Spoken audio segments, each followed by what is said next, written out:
Drama के starting में हम देखते हैं शेन हुआई यूशी से कहता है कि एक लड़की होकर वो इतनी मेहनत क्यों करती है।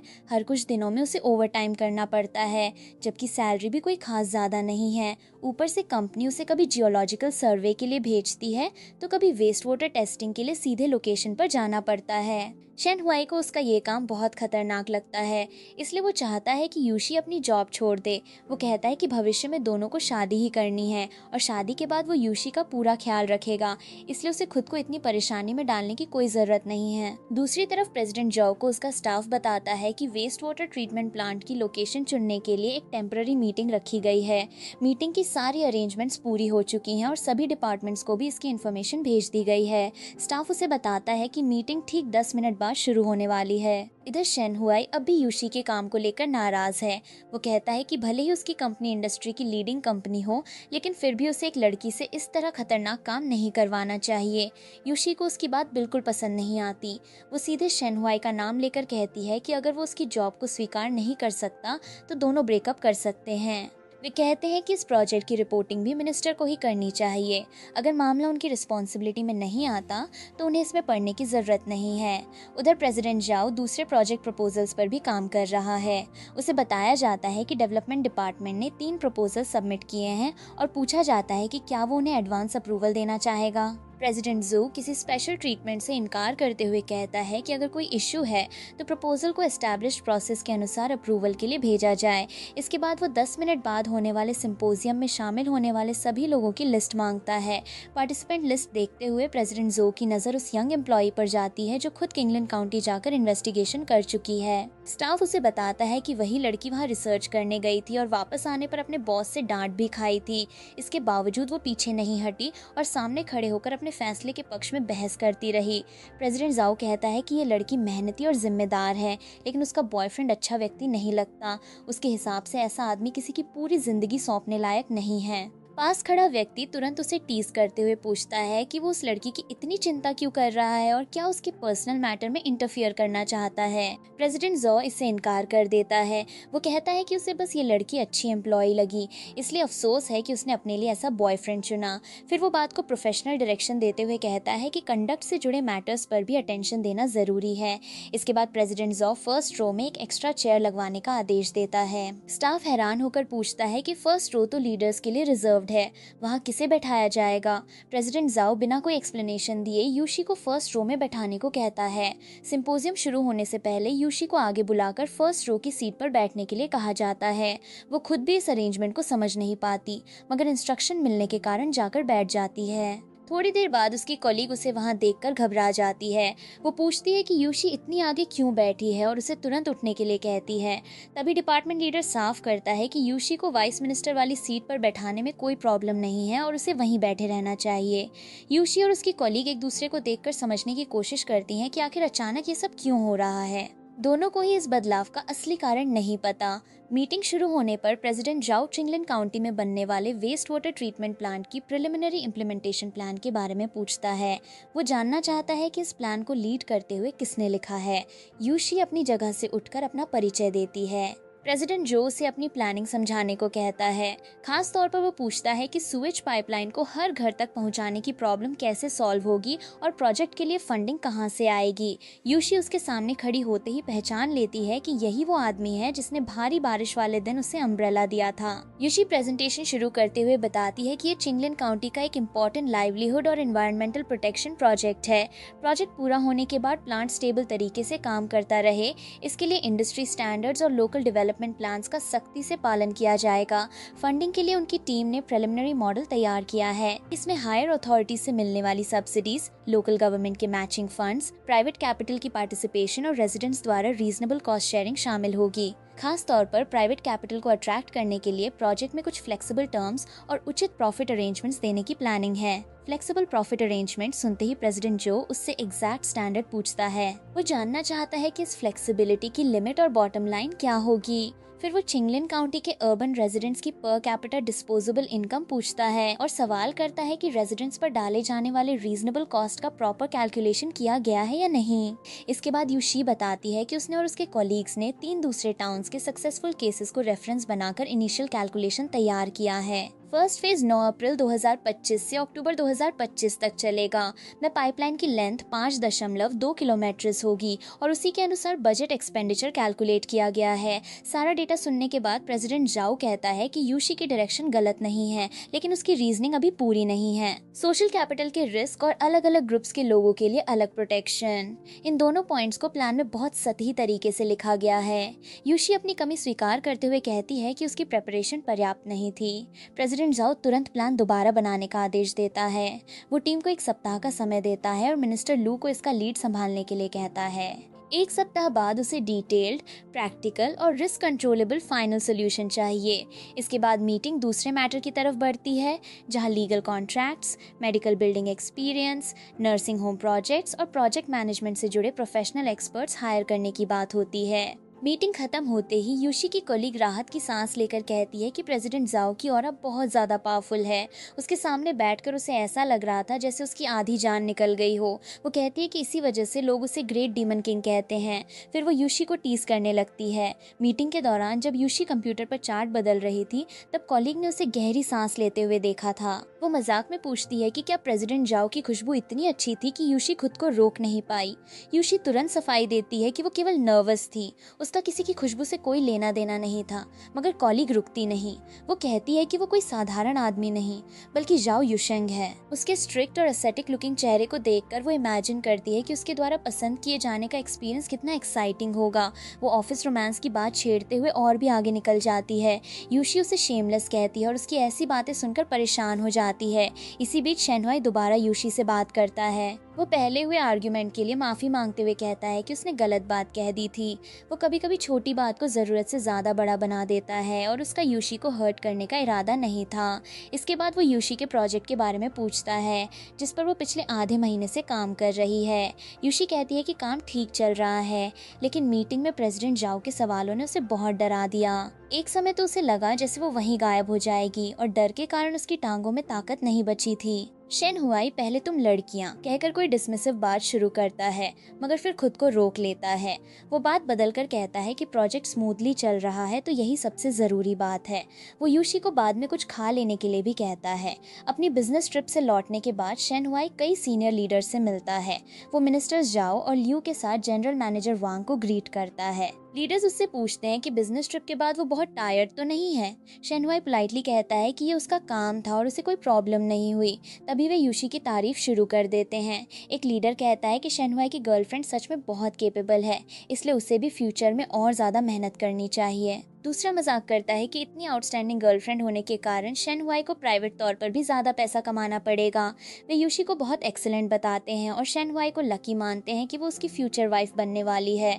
फिर सभी उसे जल्दी शादी करने के लिए कहते हैं, ताकि इसी साल उन्हें वेडिंग बैंक्वेट में शामिल होने का मौका मिले। शेनहुआई इसे भी एक ऑफिशियल टास्क की तरह लेते हुए कहता है कि लीडर्स बेफिक्र रहें, वो ये टास्क जरूर पूरा करेगा। मीटिंग के बाद प्रेसिडेंट जाओ यूशी से अलग बात करता है। वो कहता है कि अपनी ड्यूटी के प्रति उसकी डेडिकेशन तारीफ के लायक है, लेकिन उसे काम के चक्कर में सबसे बेसिक प्रोटेक्शन को इग्नोर नहीं करना चाहिए। प्रेसिडेंट जो के जाने के बाद कॉलीग पूछती है कि क्या उसने यूशी से बहुत ज़्यादा सवाल किए थे।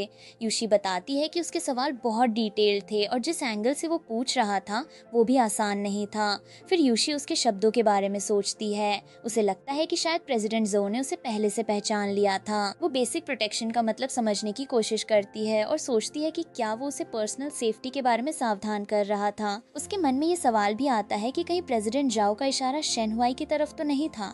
बाद में शेनहुआई के साथ खाना खाते हुए यूशी उससे पूछती है कि क्या उसके पास ह्यूआई वान का वीचैट है। वो शेनहुआई का फोन मांगते हुए कहती है कि उसे क्यूई वान से एक बहुत इंपॉर्टेंट बात करनी है। शेनहुआई फोन देने के बजाय कहता है कि काफी देर हो चुकी है, वर्क से जुड़ा मैटर है तो सुबह तक वेट किया जा सकता है। यूशी तुरंत उसे याद दिलाती है कि पिछली बार उसने खुद रात के 3 बजे उसे वर्क मैसेज भेजा था। शेनहुआई कहता है कि उस दिन वो ओवरटाइम कर रहा था और टायर्ड होने के कारण समय का ध्यान नहीं रहा। वो यूसी को बहुत मिस कर रहा था, इसलिए बिना टाइम देखे मैसेज भेज दिया। फिर वो यूसी को जल्दी खाना खाने के लिए कहता है क्योंकि फूड ठंडा हो रहा है, मगर यूसी को उसकी बात में इनकंसिस्टेंसी दिखाई देती है। वो पूछती है कि उस दिन तो शेनहुआई ने कहा था कि वो अपने जूनियर क्लासमेट्स के साथ डिनर कर रहा है, फिर अचानक ओवर टाइम कहाँ से आ गया। शेनहुआई सफाई देता है कि डिनर अभी खत्म नहीं हुआ था, तभी बॉस का कॉल आ गया। बॉस ने एक फाइल तुरंत रिवाइज करने के लिए कहा था, इसलिए उसे काम करना पड़ा। इसी दौरान यूशी के अंकल का कॉल आता है और फिर वो खुद वहाँ पहुँच जाता है। अंकल शेनहुआई के बारे में पूछते हुए साथ डिनर करने की बात करता है। यूशी सिचुएशन संभालते हुए कहती है कि शेनहुआई पहले बिल पे कर दे, तब तक वो अपने अंकल से बात करती है। यूशी और अंकल के अलग होते ही शेनहुआई अपना फोन चेक करने लगता है।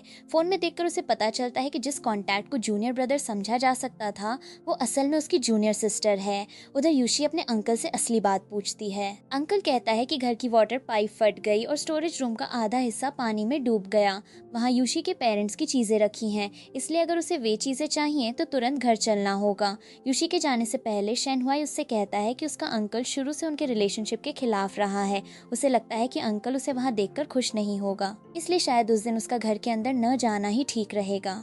इसके बाद शेनहुआई और उसकी जूनियर सिस्टर के बीच हुई बातें सामने आती हैं। जूनियर सिस्टर उसे मैसेज करके उस रात की घटना के लिए माफ़ी मांगती है। वो कहती है कि उसने बहुत ज़्यादा शराब पी ली थी और उसी हालत में शेनहुआई के साथ वो सब हो गया।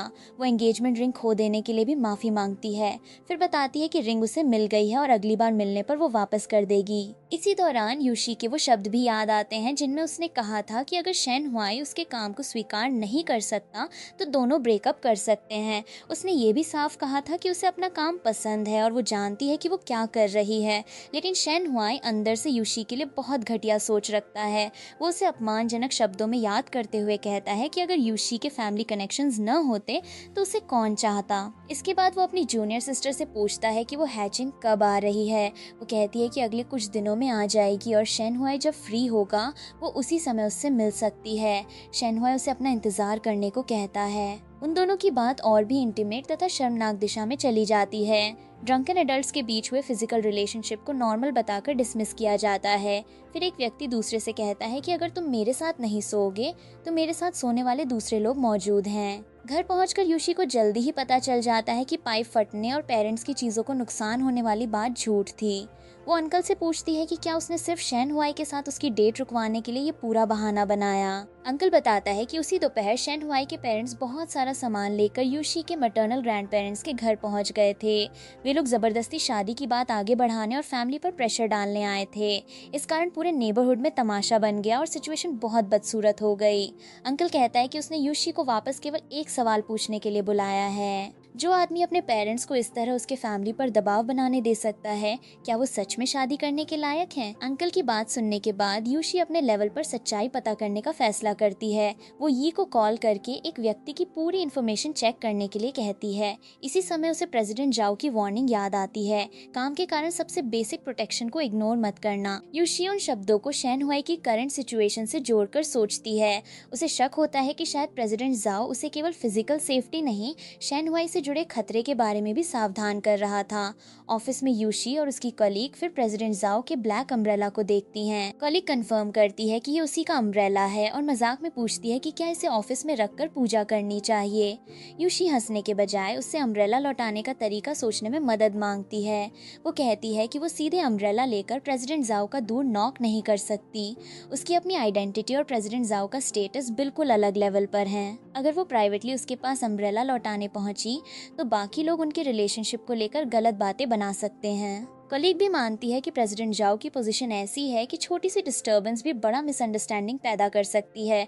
खासकर फीमेल एम्प्लॉयज़ को ऐसी सिचुएशंस में बहुत केयरफुल रहना पड़ता है, वरना लोग उनके खिलाफ बात पकड़ लेते हैं। इसलिए यू शाई फिलहाल अम्ब्रेला वापस करने का विचार छोड़कर उसे सुरक्षित रख देती है। प्रेसिडेंट जाओ के सामने टीम प्रोजेक्ट की प्रोग्रेस बताते हुए कहती है कि प्लान का अधिकतर काम पूरा हो चुका है, अभी रिस्क शेयरिंग की डिटेल्स और प्रोटेक्शन के अलग अलग हिस्सों को आपस में जोड़ने का काम बाकी है। इसी दौरान यूशी से एक डिस्टर्बेंस हो जाता है और वो तुरंत माफी मांगती है। डिपार्टमेंट लीडर परेशान होकर कहता है कि बाकी लोग तो मदद नहीं कर रहे, लेकिन अब उनकी सबसे रिलायबल यूशी भी परेशानी खड़ी करने लगी है। टीम प्रेसिडेंट ज़ोउ के सामने रिवाइज्ड प्लान रखती है और बताती है कि अब केवल रिस्क शेयरिंग और जॉइंट प्रोटेक्शन की डिटेल्स में कोऑर्डिनेशन चाहिए। लेकिन प्रेसिडेंट ज़ोउ प्लान देखते ही पूछता है कि सिर्फ यही प्रॉब्लम है या इसके अलावा भी कुछ गलत है। सभी कंफ्यूज्ड हो जाते हैं। वो उन्हें डेटा फ्लो और साइट सिलेक्शन रिस्क असेसमेंट से जुड़े छोटे एनोटेशंस दिखाता है जो गलत हैं। प्रेसिडेंट ज़ोउ कहता है कि अगर ग्राउंड वर्क ही इस तरह किया गया है तो प्रोजेक्ट इवैल्यूएशन करने का क्या फ़ायदा। जब पूरी टीम में से किसी ने इतनी बेसिक प्रॉब्लम नोटिस नहीं की तो सभी को साइट पर जाकर दोबारा सीखना चाहिए। जब वे सच में क्वालिफाइड हो जाएं तभी वापस आएं। यूशी ध्यान से उस जगह को देखकर असली प्रॉब्लम पहचान लेती है। प्लान में एक्सट्रीम वेदर और क्लाइमेट के इम्पैक्ट के लिए कोई कंटिजेंसी मेजर नहीं है। वो बताती है कि किंगलिन काउंटी की लोकेशन स्पेशल है और पिछले वर्षों में वहाँ फ्लड्स तथा मडस्लाइड्स हो चुके हैं। फिर भी वेस्ट वाटर ट्रीटमेंट प्लांट की साइट चूज करते समय टीम ने एक्सट्रीम वेदर रिस्क को कंसिडर नहीं किया। यूशी अपनी गलती स्वीकार करती है। वो मानती है कि ये ऐसी बेसिक और फेटल नेग्लिजेंस है जो पूरे प्रोजेक्ट की फाउंडेशन को डिस्ट्रॉय कर सकती है, लेकिन पूरी टीम ने इसे मिस कर दिया। प्रेसिडेंट जाओ को ये वल्नरेबिलिटी पकड़ने में 2 सेकंड्स भी नहीं लगे। यूशी अंदर ही अंदर महसूस करती है कि उसने अभी जितना काम किया है वो बिल्कुल पर्याप्त नहीं है। प्रेसिडेंट जाओ समझाता है कि बेसिक प्रोटेक्शन केवल लोगों की पर्सनल सेफ्टी का नाम नहीं है। प्रोजेक्ट की अपनी सर्वाइवल और लॉन्ग टर्म स्टेबिलिटी भी उसी प्रोटेक्शन का हिस्सा है। अगर एक्सट्रीम रिस्क को मानकर प्लानिंग नहीं की गई तो बाकी सारी प्रोटेक्शंस हवा में बने महल जैसी हैं। वो पूछता है कि टीम ने इस रिस्क को इसलिए इग्नोर किया क्योंकि ये वंस इन अ सेंचुरी घटना है या उन्हें अपने प्लान पर जरूरत से ज्यादा कॉन्फिडेंस था। उनका प्लान कितने साल टिकेगा और किंगलिन काउंटी के रेजिडेंट्स को कितने वर्षों तक सेफ्टी देगा। प्रेसिडेंट जो याद दिलाता है कि वहाँ एक्सट्रीम वेदर अब पहले से ज्यादा फ्रीक्वेंट हो रहा है। Once in a century event की बात छोड़ भी दें तो वंस इन 30 इयर्स डिजास्टर भी डेवस्टेटिंग हो सकता है। अगर फ्लैश फ्लड में सीवेज प्लांट की कोर फैसिलिटीज नष्ट हो गईं तो प्लांट के साथ पूरा डेवलपमेंट जोन प्लान भी खत्म हो जाएगा। यूशी माफी मांगती है लेकिन साथ ही प्रैक्टिकल प्रॉब्लम सामने रखती है। एक्सट्रीम वेदर आर्ग्यूमेंट पूरा करने के लिए अलग अलग डिपार्टमेंट से कोर डेटा चाहिए और साइट पर फ्रेश सर्वे भी करना होगा। ये अथॉरिटी उसके अकेले के पास नहीं है, इसलिए वो प्रेसिडेंट जाओ से रिक्वेस्ट करती है कि कंपनी के डिपार्टमेंट्स को कोऑर्डिनेट करके हिस्टोरिकल नेचुरल डिजास्टर डेटा और एक्सट्रीम क्लाइमेट प्रोबेबिलिटी मॉडल सबसे तेज तरीके से उपलब्ध करवाए जाएं। बाकी लोग हैरान हो जाते हैं कि यूशी ने प्रेसिडेंट जाओ से इतनी सीधे हेल्प मांग ली, मगर यूशी समझ चुकी है कि उसे सिंपल अपॉलॉजी नहीं चाहिए, वो गलती सुधारने का तरीका चाहता है। प्रेसिडेंट ज़ोउ उसकी तरफ देखकर केवल पूछता है, अगर वो कोऑर्डिनेशन में मदद करने से मना कर दे तब यूशी क्या करेगी। प्रेसिडेंट ज़ोउ के सवाल के बाद यूशी पीछे नहीं हटती। वो तुरंत मिनिस्टर लू से कोऑर्डिनेशन संभालने की रिक्वेस्ट करती है। टाइम बहुत कम है, इसलिए टीम अलग अलग हिस्सों में काम बांट लेती है। किसी को डेटा कलेक्ट करना है, किसी को डिपार्टमेंट से कांटेक्ट करना है और डेटा मिलते ही उसे इंटीग्रेट करके एनालिसिस शुरू करना है। यूशी कहती है कि प्रेसिडेंट ज़ाओ ने हेल्प करने के लिए हाँ नहीं कहा, लेकिन उसने उन्हें खुद कोऑर्डिनेशन करने से भी नहीं रोका। टीम उसकी बात समझकर तुरंत एक्टिव हो जाती है। एक व्यक्ति मार्केटिंग डिपार्टमेंट से कांटेक्ट करता है, दूसरा मीटरोलॉजिकल ब्यूरो से डेटा मांगने जाता है। बाकी डिपार्टमेंट पूरे इंटरनेट से एक्सट्रीम वेदर के रियल केसेस इकट्ठा करने लगता है। सभी प्रॉमिस करते हैं कि फिक्स डेडलाइन के अंदर रिवाइज्ड प्लान तैयार कर दिया जाएगा। प्रेसिडेंट जाओ यूशी की क्विक रिस्पांस और भारी प्रेशर के बावजूद रिस्पॉन्सिबिलिटी बनाए रखने की क्षमता पर ध्यान देता है। उसके लिए किसी इमरजेंसी में सिचुएशन को तेजी से समझना और काम की जिम्मेदारी न छोड़ना बहुत जरूरी क्वालिटीज हैं। वो सोचता है कि उसके आसपास मौजूद एक व्यक्ति में अभी यही क्वालिटीज मिसिंग हैं। कुछ देर बाद यूशी टीम से कहती है कि प्रेसिडेंट जाओ की बात को उनके रिमीडियल प्लान की साइलेंट अप्रूवल माना जा सकता है। उसने साफ हाँ नहीं की, मगर आगे बढ़ने से रोका भी नहीं। मिनिस्टर गू से तुरंत अपने कनेक्शंस इस्तेमाल करने के लिए कहा जाता है, क्योंकि इस मुश्किल से निकलना काफी हद तक उन्हीं कॉन्टैक्ट्स पर डिपेंड करता है। यूशी को ब्रांच ऑफिस जाकर एक इम्पोर्टेंट डॉक्यूमेंट लाने की रिस्पॉन्सिबिलिटी मिलती है। उसे कहा जाता है कि चाहे जो हो जाए वो डेटा उसी दिन चाहिए। बाहर निकलते समय कॉलीग प्रेसिडेंट जाओ की कार नोटिस करती है। वो पूछती है कि जब प्रेसिडेंट जाओ इस प्रोजेक्ट को इतना इम्पोर्टेंट मानता है तो उसने सीधे उनकी प्रॉब्लम क्यों नहीं सॉल्व कर दी। यूशी कहती है कि वो उसे लेसन सिखाना चाहता था। अगर प्रेसिडेंट जाओ खुद सब कर देता तो यूशी अपनी गलती की रिस्पॉन्सिबिलिटी नहीं समझती। उसने जानबूझकर उसे प्रॉब्लम सॉल्व करने दी ताकि ये लेसन हमेशा याद रहे। तभी प्रेसिडेंट जाओ उनसे पूछता है कि क्या वे इन्फॉर्मेशन लेने जा रही हैं। वो यूशी को कार में बैठने के लिए कहता है क्योंकि रास्ता एक ही है। यूशी पोलाइटली मना करते हुए बताती है कि मिनिस्टर लू की कार आगे ही है, लेकिन प्रेसिडेंट जाओ दोबारा कोई एक्सप्लेनेशन नहीं देता। वो बस फर्म आवाज में कहता है, कार में बैठो। यूशी मजबूरी में प्रेसिडेंट जो की कार में बैठ जाती है, लेकिन उसके पास बैठते ही बहुत नर्वस हो जाती है। उसके मन में केवल यही चल रहा है कि ग्रेट डीमन किंग के इतने करीब बैठना उसके लिए आसान नहीं है। इसी समय शेन हुआई का कॉल आ जाता है। प्रेसिडेंट जू उसे कॉल लेने के लिए कहता है। शेन हुआई बहुत एक्साइटमेंट से बताता है कि उसने उस रात जेंटिंग हाईलैंड्स में टेबल बुक किया है। उस जगह रिजर्वेशन मिलना बहुत मुश्किल था और कई फ्रेंड्स की हेल्प के बाद उसे बुकिंग मिली। वो वर्क के बाद यूशी को लेने आएगा। यूशी साफ कहती है कि वो नहीं आ सकती क्योंकि उसे रिवाइज प्लान पर ओवर टाइम करना है। शेन हुआई फिर नाराज हो जाता है। वो कहता है कि सिर्फ डिनर ही तो है, ज़्यादा समय नहीं लगेगा। तो उसके डिपार्टमेंट में इतने लोग हैं कि यूशी वहाँ न भी हो तो काम पर कोई फर्क नहीं पड़ेगा। यूशी उसे उसी की पुरानी बात याद दिलाती है। जब शेन हुआई रात के 3 बजे तक ओवरटाइम कर सकता है तो यूशी क्यों नहीं कर सकती। शेन हुआई बहस से बचने के लिए बैड सिग्नल का बहाना बनाता है। वो कहता है कि टेबल ऑलरेडी बुक हो चुका है, इसलिए यूशी बाद में खुद उसे कैंसिल कर दे। इतना कहकर वो कॉल ख़त्म कर देता है। प्रेसिडेंट जो ये पूरी कॉन्वर्सेशन सुनता है, लेकिन कोई पर्सनल कमेंट नहीं करता। वो ड्राइवर यांग शू को केवल कार चलाने का आदेश देता है। कुछ देर बाद प्रेसिडेंट जाओ सीधे काम की बात पर लौटता है। वो यूशी से पूछता है कि एक्सट्रीम क्लाइमेट कंडीशंस में फैसिलिटीज की प्रोटेक्शन के लिए इनिशियल प्लान बनाने में उसे कितना समय चाहिए। यूशी कहती है कि जैसे ही डेटा की एक्यूरेसी कंफर्म होगी वो अगले दिन की मीटिंग में प्रिलिमिनरी फ्रेमवर्क प्रस्तुत कर देगी। प्रेसिडेंट जाओ उसे कंपनी का प्रोसेस याद दिलाता है। रेलेवेंट डेटा रिट्रीव करने के लिए रूल्स के अनुसार एडवांस एप्लीकेशन सबमिट करना ज़रूरी है। इसके बावजूद वो यूशी को तुरंत जाकर डेटा लेने और हर हाल में उसे हासिल करने को कहता है। यूशी उसकी बात में कॉन्ट्रडिक्शन देखकर पूछती है कि क्या वो उनके लिए स्पेशल अप्रूवल दे सकता है। प्रेसिडेंट जाओ बिना एक पल रुके साफ मना कर देता है। वो मानता है कि टाइम कम है और टास्क हैवी है। वो यूशी की मेहनत के लिए धन्यवाद देता है। यूशी भी प्रॉमिस करती है कि चाहे जितनी मुश्किल आए वो टास्क पूरा करेगी। बाद में उसकी कॉलीग एक्साइटेड होकर कहती है कि यूशी सच में कमाल है। उसने एक बार फिर प्रेसिडेंट जाओ के सामने अपनी बात रखने की हिम्मत कर ली। कॉलीग फिर यूशी के मूड पर ध्यान देती है। वो कहती है कि थोड़ी देर पहले फ़ोन कॉल के बाद यूशी इतनी अनॉयड लग रही थी जैसे किसी को मार देगी, लेकिन प्रेसिडेंट जाओ के एक सेंटेंस के बाद वो तुरंत दोबारा पूरी एनर्जी से काम करने लगी। यूशी खुद भी सोचती है कि क्या प्रेसिडेंट जाओ ने जानबूझकर उसके सामने वही बात कही थी ताकि वो पर्सनल टेंशन भूलकर प्रोजेक्ट पर फोकस कर सके। उधर प्रेसिडेंट जाओ अपने ड्राइवर यांग शू से ही जुन को कॉल करने के लिए कहता है। उसका इंस्ट्रक्शन है कि ही जुन वही करे जो प्रेसिडेंट जाओ ने कहा है। इससे अनजान यूशी ब्रांच ऑफिस पहुंच चुकी है। वो स्टाफ से पोलाइटली कहती है कि उन्हें एक डॉक्यूमेंट की बहुत अर्जेंट ज़रूरत है और प्रोजेक्ट की सिचुएशन को देखते हुए ब्रांच को कोऑपरेट करना चाहिए। ब्रांच ऑफिस एम्प्लॉय यूशी को बताता है कि वो मदद नहीं करना चाहता। ऐसा नहीं है। असली प्रॉब्लम ये है कि जनरल मैनेजर ली अभी बाहर मीटिंग में गया हुआ है। कंपनी की डेटा मैनेजमेंट पॉलिसी के अनुसार किसी भी अर्जेंट डेटा रिक्वेस्ट पर पहले उसी के सिग्नेचर ज़रूरी हैं। उसके बिना स्टाफ डॉक्यूमेंट रिलीज नहीं कर सकता। यूशी की कॉलीग दूसरी पॉसिबिलिटी चेक करती है और उसे पता चलता है कि ब्रांच ऑफिस में भी सीनियर मैनेजमेंट रोटेशन सिस्टम चलता है। अगर डायरेक्ट अप्रूवल देने वाला लीडर मौजूद न हो तो उस दिन का रोटेटिंग एग्जीक्यूटिव डॉक्यूमेंट साइन कर सकता है। वो कंफर्म करती है कि उस दिन वाइस प्रेसिडेंट ही रोटेटिंग एग्जीक्यूटिव है और उसने थोड़ी देर पहले उसे ऑफिस में देखा भी था। मीटिंग खत्म हो चुकी है, लेकिन वाइस प्रेसिडेंट ही अभी बाहर नहीं निकला। यूशी कहती है कि वो खुद उसके सामने पूरी सिचुएशन एक्सप्लेन करेगी। अंदर जाने से पहले वो अपनी कॉलीग को समझाती है कि वो ध्यान से सब सुने और केवल पूछे जाने पर ही जवाब दे। बाकी बात यूशी खुद संभालेगी। यूशी वाइस प्रेसिडेंट ही के ऑफिस में पहुंचकर अपना इंट्रोडक्शन देती है। वो बताती है कि वो Chinglin county waste water project special task force से आई है और उसे एक बहुत अर्जेंट डॉक्यूमेंट पर उनके सिग्नेचर चाहिए। वाइस प्रेसिडेंट ही उसका नाम सुनते ही पहचान जाता है और उसे बैठने के लिए कहता है। वो पूछता है कि ऐसा कौन सा जरूरी मैटर है जिसके लिए यूशी सीधे उसके पास आई है। यूशी समझाती है कि Chinglin county waste water treatment plant की रिस्क कंटिजेंसी प्लान में एक बहुत बड़ी कमी सामने आई है।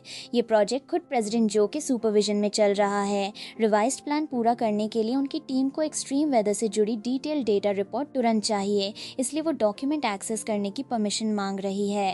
वाइस प्रेसिडेंट ही उसे कंपनी के रूल्स याद दिलाता है। वो कहता है कि कंस्ट्रक्शन और एनवायरमेंटल प्रोटेक्शन से जुड़ा हर प्रोजेक्ट प्रॉपर प्रोसेस के अनुसार चलना चाहिए। किसी को स्पेशल अप्रूवल नहीं दिया जा सकता। जिस डेटा की यूशी को ज़रूरत है उसकी परमिशन जनरल मैनेजर ली से लेनी चाहिए थी, इसलिए उसे हीजुन के पास नहीं आना चाहिए था। यूशी बताती है कि जनरल मैनेजर ली अभी मीटिंग में है और ऑथराइजेशन देने के लिए अवेलेबल नहीं है। ऐसी सिचुएशन कंपनी के अप्रूवल प्रोसेस के अंदर स्पेशल सर्कमस्टांस मानी जाती है। कंपनी ने रोटेटिंग एग्जीक्यूटिव्स को भी डॉक्यूमेंट्स अप्रूव करने का अधिकार दिया है, इसलिए उस दिन रोटेटिंग एग्जीक्यूटिव होने के कारण वाइस प्रेसिडेंट ही उसकी रिक्वेस्ट पर फैसला ले सकता है। मगर वाइस प्रेसिडेंट ही फिर भी इसे रूल्स के खिलाफ बताता है। वो कहता है कि यूशी को जनरल मैनेजर ली की मीटिंग खत्म होने तक वेट करना चाहिए। यूशी इस बार और फर्मली जवाब देती है।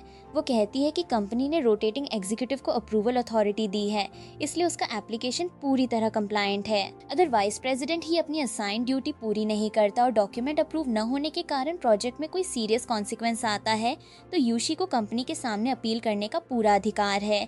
उसका कॉन्फिडेंट जवाब सुनकर वाइस प्रेसिडेंट ही आखिर मान जाता है। वो कहता है कि यूशी सच में प्रेसिडेंट जाओ की पर्सनल गार्ड जैसी है, उतनी ही स्टबर्न और रूल्स को लेकर उतनी ही सीरियस। फिर वो एप्लीकेशन रिपोर्ट मांगता है। यूशी उसे अंडरस्टैंडिंग दिखाने के लिए धन्यवाद देती है। इसी दौरान वाइस प्रेसिडेंट ही बातों बातों में पूछता है कि प्रेसिडेंट जाओ का वर्क स्टाइल बहुत स्ट्रिक्ट है, इसलिए उसके अंडर काम करने का प्रेशर काफी ज्यादा होगा। यूशी अपने बॉस को ब्लेम करने के बजाय कहती है कि प्रोजेक्ट में जो फ्लॉ आया उसकी रिस्पॉन्सिबिलिटी पूरी तरह उसकी अपनी है। प्रेसिडेंट जाओ ने जो भी किया वो प्रोजेक्ट और लोगों की सेफ्टी के प्रति अपनी रिस्पॉन्सिबिलिटी निभाने के लिए किया। वाइस प्रेसिडेंट ही यूशी की बात से प्रभावित होकर कहता है कि यंग एम्प्लॉयज में रिस्पॉन्सिबिलिटी और प्रोफेशनलिज्म होना जरूरी है। वो डॉक्यूमेंट साइन करने के लिए तैयार हो जाता है। तभी प्रेसिडेंट जाओ की तरफ से एक मैसेंजर ऑफिस में आता है। वो वाइस प्रेसिडेंट ही को बताता है कि प्रेसिडेंट जाओ ने खास वर्क इंस्ट्रक्शन भेजा है। किंगलैंड काउंटी प्रोजेक्ट में सिक्योरिटी असेसमेंट सबसे बेसिक सेफगार्ड्स में से एक है, इसलिए की डेटा और डॉक्यूमेंट्स की रिक्वेस्ट को सिचुएशन के अनुसार हैंडल किया जाना चाहिए और इसमें कोई डिले नहीं होना चाहिए। ये इंस्ट्रक्शन सुनते ही यूशी पूरी बात समझ जाती है। प्रेसिडेंट जाओ, जो नॉर्मली रूल्स के मामले में बिल्कुल कॉम्प्रोमाइज नहीं करता, इस बार जानबूझकर उसकी एबिलिटी टेस्ट कर रहा था। उसने कभी यूशी को अकेला छोड़ने या प्रोजेक्ट से हार मानने का इरादा नहीं किया था। वाइस प्रेसिडेंट ही इंस्ट्रक्शन स्वीकार कर लेता है। वो मैसेंजर से कहता है कि प्रेसिडेंट जाओ को बता दिया जाए कि यूशी को मिले हुए डेटा की एक्यूरेसी हर हाल में सुनिश्चित करनी होगी। यूशी वाइस प्रेसिडेंट ही और अपनी कॉलीग का धन्यवाद करती है। अब परमिशन मिल चुकी है, इसलिए दोनों बिना समय बर्बाद किए डॉक्यूमेंट और डेटा पर काम करने निकल जाती हैं। यूशी के ऑफिस से निकलते ही वाइस प्रेसिडेंट ही अंदर छिपे प्रेसिडेंट जाओ को बाहर आने के लिए कहता है। वो मजाक में बोलता है कि लड़की भी चली गई और फेवर भी दिया जा चुका है, इसलिए अब शो खत्म हो गया है। प्रेसिडेंट जाओ के सामने आते ही जुन उसे टीज करना शुरू कर देता है। वो कहता है कि प्रेसिडेंट जाओ को अगर अपनी सबॉर्डिनेट का टेस्ट लेना था तो वो ओपनली भी सुन सकता था। उसके छोटे से ऑफिस में छिपकर यूशी को प्रोसेस में फंस कर परेशान होते देखना बहुत अनफेयर था। हिजुन शिकायत करता है कि यूशी का रास्ता लगभग क्लियर हो चुका था और वो डॉक्यूमेंट साइन करने ही वाला था। तभी प्रेसिडेंट जो ने अपने मैसेंजर को भेजकर पूरा क्रेडिट ले लिया। बातों के बीच हिजुन अचानक पूछता है कि क्या उनकी मिनिस्टर यू का कोई बॉयफ्रेंड है। पास खड़े असिस्टेंट को खांसी आ जाती है। हिजुन तुरंत प्रेसिडेंट जो को टीज करते हुए कहता है कि लड़की का बॉयफ्रेंड होने के बावजूद वो उसके बारे में इतना सोच रहा है। फिर हिजुन अपनी अंडरस्टैंडिंग बताता है। उसके अनुसार प्रेसिडेंट जो नहीं चाहता था कि उसकी सबॉर्डिनेट कंपनी प्रोसेस में फांस कर रह जाए, लेकिन वो डायरेक्ट इंटरवेंशन करके बाउंड्रीज भी नहीं तोड़ना चाहता था। इसलिए उसने फॉर्मल वर्क इंस्ट्रक्शन भेजा, जिससे हीजुन के पास डॉक्यूमेंट साइन करने का सबसे लॉजिकल और हाईएस्ट प्रायोरिटी रीजन आ गया। इस तरह रूल्स भी फॉलो हुए, हीजुन की अथॉरिटी भी बनी रही और यूशी को डेटा भी मिल गया। हीजुन कहता है कि प्रेसिडेंट जो हमेशा इसी तरह रूल्स के भीतर रहकर सभी के लिए कन्वीनियंट रास्ता निकालता है। प्रेसिडेंट जो पर्सनल कंसर्न की बात स्वीकार नहीं करता। वो कहता है कि अगर डॉक्यूमेंट यहीं अटक जाता तो पूरे चिंगलिन काउंटी प्रोजेक्ट की प्रोग्रेस डिले होती। यूशी टास्क फोर्स की लीड राइटर है। ऑन द स्पॉट डिसीजन लेना, प्रेशर में स्टेबल रहना और कोर प्रॉब्लम समझना उसकी जॉब की बेसिक रिक्वायरमेंट है। प्रेसिडेंट जो के अनुसार उस दिन जो कुछ हुआ वो यूशी की इमरजेंसी रिस्पॉन्सिबिलिटी का प्रैक्टिकल टेस्ट था। कोई प्रोजेक्ट क्वालिफाइड है या नहीं, इसका फैसला पर्सनल फेवर से नहीं, उसके फाइनल रिजल्ट से होता है। वो ये भी बताता है कि उसने केवल टीम पर प्रेशर डालने के लिए 24 आवर डेडलाइन नहीं दी। रेनी सीजन आने से पहले हर रिस्क पॉइंट आइडेंटिफाई करना ज़रूरी है। इसके बाद प्रेसिडेंट जाओ को किंगलैंड काउंटी में पहले हुई डिजास्टर रिलीफ ऑपरेशन याद आती है। वो उस समय खुद वहाँ मौजूद था। उसने वो ट्रेजेडी और लोगों द्वारा चुकाई गई भारी कीमत अपनी आंखों से देखी थी, इसलिए वो साफ कहता है कि वैसी घटना दोबारा नहीं होनी चाहिए। प्रोजेक्ट टीम लगातार काम करते हुए आखिर अपना ज़रूरी फ्रेमवर्क तैयार कर लेती है। इक्विपमेंट एडजस्ट हो चुका है और टीम मेंबर्स एक दूसरे से कहते हैं कि टाइम लगभग पूरा हो गया है, इसलिए सभी को पूरी तरह अलर्ट रहना होगा। जब वे प्रेसिडेंट जाओ के बारे में पूछते हैं तो सेक्रेटरी लियांग उसकी तरफ से सभी की मेहनत के लिए धन्यवाद देता है। वो प्रेसिडेंट जाओ का मैसेज सुनाता है कि बुक से मिली नॉलेज आखिर सुपरफिशियल ही रहती है। पेपर पर बना सबसे परफेक्ट प्लान भी केवल सिमुलेशन है, जब तक वो रियल प्रॉब्लम और ग्राउंड रियलिटी तक न पहुंचे। टीम मेंबर्स पहले इस इनडायरेक्ट स्टेटमेंट को पूरी तरह समझ नहीं पाते।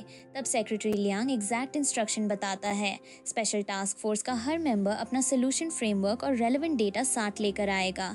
अगले दिन सुबह ठीक 8 बजे सभी को कंपनी बिल्डिंग के नीचे पार्किंग लॉट नंबर 1 में मिलना है। प्रेसिडेंट जो पर्सनली पूरी टीम को चिंगलिन काउंटी प्रोजेक्ट साइट पर लेकर जाएगा। वहाँ सभी को एक्चुअल सिचुएशन के सामने रिपोर्टिंग करनी होगी, प्लान डेमोन्स्ट्रेट करना होगा और प्रॉब्लम्स का सोल्यूशन भी वहीं निकालना होगा। व्हीकल्स और अकोमोडेशन पहले ही अरेंज किए जा चुके हैं, इसलिए टीम को उस रात जल्दी वर्क खत्म करके रेस्ट करने और अगले दिन समय पर पहुंचने के लिए कहा जाता है। किंगलैंड काउंटी जाने और ऑन साइट रिपोर्ट देने का अचानक इंस्ट्रक्शन सुनकर पूरी टीम शॉक्ड रह जाती है। सभी सोच रहे थे कि रिवाइज्ड प्लान ऑफिस में सबमिट करना होगा, लेकिन प्रेसिडेंट जाओ उन्हें सीधे जमीन पर ले जाना चाहता है। यूसी को उसके पहले पूछे सवाल याद आते हैं। क्या टीम ने once in a century risk इसलिए इग्नोर किया क्योंकि वो रेयर था, या उन्हें अपने प्लान पर जरूरत से ज्यादा कॉन्फिडेंस था? उसे वो चैलेंज भी याद आता है जिसमें उसने हेल्प कोऑर्डिनेट करने से मना कर दिया था। अब यूसी समझती है कि प्रेसिडेंट जाओ को कभी ऐसा परफेक्ट सोल्यूशन नहीं चाहिए था जो केवल ऑफिस में बैठकर बनाया गया हो। वो ऐसा प्लान चाहता है जो सच में किंगलैंड काउंटी की जमीन पर लागू हो सके। उसने जानबूझकर खुद कोऑर्डिनेशन नहीं संभाला ताकि पूरी ग्रुप एक ही गोल के लिए मिलकर काम करे। उसने प्रेशर इसलिए बनाया ताकि कोई भी मेंबर थोड़ी सी भी लापरवाही न करे और टाइट डेडलाइन के बावजूद अपनी पूरी ताकत लगा दे। यूशी कहती है कि जब लोग ऐसी कठिन सिचुएशन से खुद गुजरते हैं तभी प्लान के हर शब्द में अर्जेंसी और रिस्पॉन्सिबिलिटी आती है। तभी ऑन साइट इन्वेस्टिगेशन भी सच में यूजफुल बनती है। जब पूरी टीम समय पर आंसर देने के लिए संघर्ष कर रही थी तब प्रेसिडेंट जाओ पेपर प्लान के पार देखकर किंगलैंड काउंटी की रियल लैंड और वहाँ की रियल प्रॉब्लम्स पहले ही समझ चुका था। वो शुरू से सभी को उसी डायरेक्शन में गाइड कर रहा था जिसकी उसे जरूरत थी। यूसी दिल से उसकी एबिलिटी की तारीफ करती है, लेकिन उसी एडमिरेशन के साथ उसे पहली बार ये भी महसूस होता है कि प्रेसिडेंट जाओ और उसके बीच कितना बड़ा डिस्टेंस है और किन बाउंड्रीज को कभी नहीं भूलना चाहिए। काम खत्म होने के बाद यूसी अपना ब्लैक अम्ब्रेला लेकर निकलती है। उसकी कलीग उसे देखकर फिर मजाक शुरू कर देती है। वो कहती है कि यूशी जिस तरह प्रेसिडेंट जाओ का अम्ब्रेला पकड़कर चल रही है वो किसी एम्परर का जेनरस डिक्री पकड़े एम्प्रेस जैसी लग रही है। कॉलीग बताती है कि पिछले कुछ दिनों से उसे उसी ब्लैक अम्ब्रेला के डरावने सपने आ रहे हैं। ड्रीम में अम्ब्रेला मुटाते होकर उसे लगातार घूरता रहता है। जैसे ही उससे कोई गलती होती या उसका फोकस हटता अम्ब्रेला उसके सिर पर जोर से मारता। इन ड्रीम्स ने उसे साइकोलॉजिकल ट्रॉमा दे दिया है। यूशी उसकी बातों को सीरियसली नहीं लेती। वो कहती है कि प्रेसिडेंट जाओ उतना हार्टलेस नहीं है। वो अपने काम में मेटिकुलस और रिस्पॉन्सिबल जरूर है, लेकिन उसके अंदर ह्यूमैनिटी भी है। कॉलीग तुरंत उसे याद दिलाती है कि प्रेसिडेंट जाओ ने पिछले दिन किसी से पूरी टीम के लिए रिफ्रेशिंग कॉफी और स्ट्रॉन्ग टी भिजवाई थी। फिर वो उसी बात को मजाक में बदल देती है। उसके इमेजिनेशन में ब्लैक अम्ब्रेला साइबरपंक फिगर बन जाता है जिसके एक हाथ में कॉफी और दूसरे में स्ट्रॉन्ग टी है। वो फिगर खतरनाक स्माइल के साथ एग्जॉस्टेड एम्प्लॉयज को ड्रिंक देकर कहता है कि इसे पीकर जाग जाओ और प्लान पूरी तरह रिवाइज होने तक ऑफलाइन जाने का सपना भी मत देखना। यूशी उसे ये ड्रामा बंद करने के लिए कहती है। वो बताती है कि इस समय दोनों के लिए सबसे जरूरी काम घर जाकर अच्छी नींद लेना है। कॉलीग भी अग्री करती है, मगर साथ में प्रार्थना करती है कि उस रात न प्रेसिडेंट जाओ और न ही ब्लैक अम्ब्रेला उसे सपने में टॉर्चर करे। फिर वो कहती है कि अगर प्रेसिडेंट जाओ को ड्रीम में आना ही है तो कम से कम उसे एक रोमांटिक ड्रीम मिलना चाहिए। यूशी उसकी बात सुनकर फिर परेशान हो जाती है और उसे नॉनसेंस बंद करने को कहती है। कुछ समय बाद ये अपनी इन्वेस्टिगेशन पूरी करके यूशी को सच बताती है। वो कहती है कि शेनहुआई बहुत पहले से उसे चीट कर रहा है। ये को समझ नहीं आता कि यूशी अब भी उस दूसरी लड़की की इन्वेस्टिगेशन क्यों कर रही है। उसके हिसाब से ऐसे स्कमबैग के साथ तुरंत ब्रेकअप कर लेना चाहिए और उस पर ज्यादा टाइम वेस्ट नहीं करना चाहिए। यूशी यी से कहती है कि वो शेनहुआई को पूरी तरह नहीं समझती। अगर यूशी बिना एविडेंस के रिलेशनशिप खत्म करेगी तो शेनहुआई आसानी से पीछे नहीं हटेगा। वो बहुत जेंटल और हम्बल बनकर लगातार यूशी को मनाने की कोशिश करेगा। जरूरत पड़ी तो वो उसकी कंपनी तक पहुंचकर सबके सामने घुटनों पर बैठ सकता है। ऐसी सिचुएशन यूशी की पर्सनल और प्रोफेशनल लाइफ दोनों को कैओस में बदल देगी। इसीलिए यूशी एविडेंस मिलने तक ब्रेकअप नहीं करेगी। उसे ऐसा प्रूफ चाहिए जिसे देखकर शेन हुआई अपनी जॉब और रेपुटेशन बचाने के लिए मजबूर हो जाए। तभी वो यूशी या उसके फैमिली को दोबारा परेशान करने की हिम्मत नहीं करेगा और कोई रैश एक्शन भी नहीं ले पाएगा। उस रात यूशी को एक उलझा हुआ सपना आता है। ड्रीम में उसे हार्ट ब्रोकन होने, काम पर जाने या न जाने और कुछ भी सही न होने जैसी बातें महसूस होती रहती हैं। रिमेंबर मी जैसी बात भी उसके मन में गूंजती है। नींद खुलने पर यूशी ड्रिंक्स को ब्लेम करते हुए सोचती है कि आखिर उसने प्रेसिडेंट जाओ का सपना क्यों देखा। अगली सुबह शेन हुआई यूशी को कॉल करता है। वो पूछता है कि क्या वो अब भी सो रही थी और क्या उसके कॉल ने उसे डिस्टर्ब किया। फिर बताता है कि उसे उसी दिन किंगलिन काउंटी की बिजनेस ट्रिप पर जाना है। वहाँ उसे प्रेसिडेंट जाओ की ऑन साइट इंस्पेक्शन में कोऑपरेट करना होगा। उसने सुना है कि यूशी की स्पेशल टास्क फोर्स भी जा रही है और प्रेसिडेंट जाओ खुद पूरी टीम लीड करेगा। यूशी उसकी वर्क रिलेटेड एक्साइटमेंट से इरिटेट हो जाती है। वो कहती है कि पिछले आधे महीने से लगातार ओवरटाइम कर रही है। उससे पिछली रात भी वो पूरी रात नहीं सोई थी। इसके बावजूद शेन हुआई ने आधी रात में कॉल करके उसकी कंडीशन पूछने के बजाय केवल वर्क की बात की। शेन हुआई माफी मांगता है। वो कहता है कि काफी समय बाद दोनों एक ही बिजनेस ट्रिप पर जा रहे हैं, इसलिए वो थोड़ा एक्साइटेड हो गया। यूशी खुद को याद दिलाती है कि अभी उसके पास अफेयर का एक्चुअल एविडेंस नहीं है, इसलिए उसे कोई ऐसा रिएक्शन नहीं देना चाहिए जिससे शेन हुआई अलर्ट हो जाए। वो अपनी टोन नॉर्मल करते हुए कहती है कि सुबह उठने के बाद उसका मूड थोड़ा खराब रहता है। शेन हुआई इसे स्वीकार कर लेता है, लेकिन फिर एक नई रिक्वेस्ट रखता है। वो कहता है कि उनके दोनों डिपार्टमेंट्स के होटल्स शायद काफी दूर हैं। यूशी प्रेसिडेंट जॉ वाली टीम के साथ रहेगी, इसलिए वो चाह रहा है कि यूशी उसके बॉस से बात करके शेन हुआई को भी उसी होटल में ट्रांसफर करवा दे। इस तरह वो यूशी के पास रह सकेगा और आसानी से उसका ख्याल रख पाएगा। यूशी तुरंत मना कर देती है। वो कहती है कि ये ऑफिशियल वर्क अरेंजमेंट है और उसके लिए ऐसा पर्सनल रिक्वेस्ट करना बिल्कुल अप्रोप्रिएट नहीं होगा। शेन हुआई नाराज होकर पूछता है कि यूशी उसकी थोड़ी सी हेल्प करने की कोशिश क्यों नहीं कर सकती। उसे महसूस हो रहा है कि यूशी पिछले कुछ समय से उससे दूरी बना रही है। यूशी कहती है कि वो जानबूझकर दूरी नहीं बना रही, लेकिन ये रिक्वेस्ट सच में गलत है। शेन हुआई फिलहाल इस मैटर को छोड़ देता है। फिर वो कहता है कि ट्रिप खत्म होने के बाद यूशी उसे अपने मैटरनल ग्रैंड पेरेंट्स और अंकल से मिलने दे। दोनों अब छोटे नहीं हैं और रिलेशनशिप भी स्टेबल है, इसलिए उसी साल शादी का फाइनल डिसीजन ले लेना चाहिए। यूशी सीधे विरोध करने के बजाय कहती है कि वो उसकी बात सुनेगी। शेन हुआई खुश होकर उससे अगली मुलाकात तक का गुड बाय कहता है। ट्रिप के दौरान कॉलीग अपना साइबर अम्ब्रेला वाला ड्रीम सुनाती है। वो बताती है कि ड्रीम में ब्लैक अम्ब्रेला के 2 मेटालिक आर्म्स निकल आए थे। एक आर्म ने उसे कॉन्फ्रेंस रूम में लटका रखा था, जबकि दूसरे के हाथ में चमकती हुई विप थी। इसी बात को सुनते सुनते यूशी का ध्यान भटक जाता है। कॉलीग उसे होश दिलाकर बताती है कि प्रेसिडेंट जाओ उससे बात कर रहा है। यूशी तुरंत माफी मांगती है और कहती है कि वो कुछ देर के लिए खो गई थी। प्रेसिडेंट जाओ उसे मिनिस्टर लू को बुलाकर कार में बैठाने के लिए कहता है। चिंगलिन काउंटी पहुंचने पर लोकल ऑफिशियल पूछता है कि क्या प्रेसिडेंट जो और उसकी टीम पहले वेलकम गैदरिंग में जाएंगे। प्रेसिडेंट जो साफ कहता है कि वे पहले डेवलपमेंट जोन के कॉन्फ्रेंस रूम में जाएंगे। लोकल ऑफिशियल थोड़ी एम्बैरसमेंट के साथ बताता है कि डेवलपमेंट जोन का मीटिंग रूम काफी सिंपल है और शायद वहाँ की हॉस्पिटैलिटी प्रेसिडेंट जो के लेवल की न हो। लेकिन प्रेसिडेंट जो कहता है कि जब तक वहाँ मीटिंग हो सकती है, बाकी किसी स्पेशल प्रेपरेशन की जरूरत नहीं है। उसके लिए काम ज्यादा इम्पोर्टेंट है। प्रेसिडेंट जो के आगे बढ़ते ही लोकल स्टाफ भी जल्दी मीटिंग रूम ठीक करने लगता है। उन्हें पता है कि वो पर्सनली वहां आने वाला है, इसलिए वे कोई कमी नहीं छोड़ना चाहते। मीटिंग रूम में डेवलपमेंट जोन की जियोग्राफिकल सिचुएशन समझाई जाती है। टीम बताती है कि पूरा एरिया चिंगनी रिवर से घिरा है। अपस्ट्रीम में सुएज ट्रीटमेंट प्लांट है और जिस प्रोजेक्ट पर वे काम कर रहे हैं वो भी उसी प्लानिंग का हिस्सा है। इस सीरियस ब्रीफिंग के बीच यूशी की कॉलीग धीरे से पूछती है कि यूशी इतनी सीधी और स्टिफ होकर क्यों बैठी है। उसकी आंखें भी एक जगह से हिल नहीं रही हैं, मगर यूशी वर्क डिस्कशन पर फोकस बनाए रखती है। टीम ओरिजिनल साइट की माउंटेन स्टेबिलिटी पर हिडन डेंजर बताती है, खासकर फ्लड सीजन में प्रॉब्लम होने की संभावना बहुत ज्यादा है। डायरेक्टर यांग साफ कहता है कि development zone waste water treatment plant की नई लोकेशन चिंगलिन काउंटी डेवलपमेंट जोन कई कंपनीज के साथ कांटेक्ट में है और वे सभी इस एरिया में इंटरेस्टेड हैं। अगर सुएज प्लांट यहाँ बनाया गया तो पूरे इन्वेस्टमेंट प्रमोशन प्लान पर नेगेटिव इम्पैक्ट पड़ेगा। यूशी और उसकी टीम उसकी कंसर्न समझते हैं, लेकिन दोबारा बताती है कि ओरिजिनल साइट की माउंटेन स्टेबिलिटी सेफ नहीं है। फ्लड सीजन में वहाँ सीरियस फेलियर हो सकता है। डायरेक्टर यांग जवाब देता है कि अगर अब लोकेशन चेंज की गई तो उनके सारे प्रीवियस प्लान्स और इन्वेस्टमेंट्स को दोबारा असेस करना पड़ेगा। डेवलपमेंट जोन इस तरह के फाइनेंशियल और प्लानिंग कॉन्सिक्वेंसेस अफोर्ड नहीं कर सकता। डायरेक्टर यांग की बात सुनकर यूशी को प्रेसिडेंट जो का सवाल याद आता है। उनका प्लान कितने साल टिकेगा और चिंगलिन काउंटी के रेजिडेंट्स को कितने साल की सेफ्टी देगा। यूशी डायरेक्टर यांग यांग और एंटरप्राइज कमेटी के बाकी लीडर्स से कहती है कि वो उनकी वरीज पूरी तरह समझती है। इकोनॉमिक डेवलपमेंट बहुत इंपॉर्टेंट है और कंपनीज द्वारा किया गया हर इन्वेस्टमेंट मुश्किल से आता है, लेकिन वो सभी को सिचुएशन दूसरी डायरेक्शन से देखने के लिए कहती है। अगर waste water plant safer location पर बनाया जाता है तो ओरिजिनल साइट के मैसिव रिस्क से बचा जा सकता है। साथ ही डेवलपमेंट जोन के फ्यूचर इन्वेस्टमेंट के लिए ज्यादा स्टेबल और रिलायबल फाउंडेशन तैयार होगी।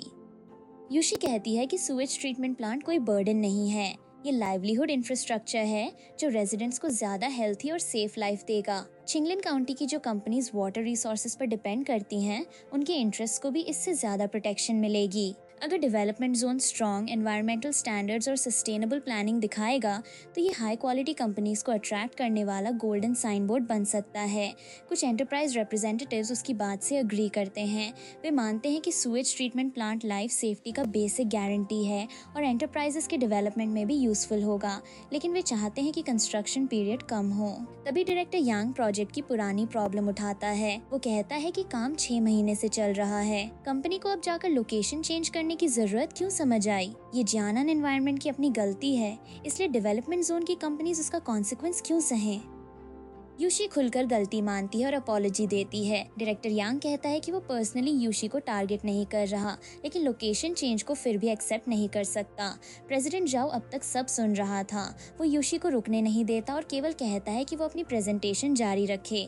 यूशी आगे कुछ कह पाती उससे पहले मीटिंग रूम में अचानक एक्सीडेंट हो जाता है।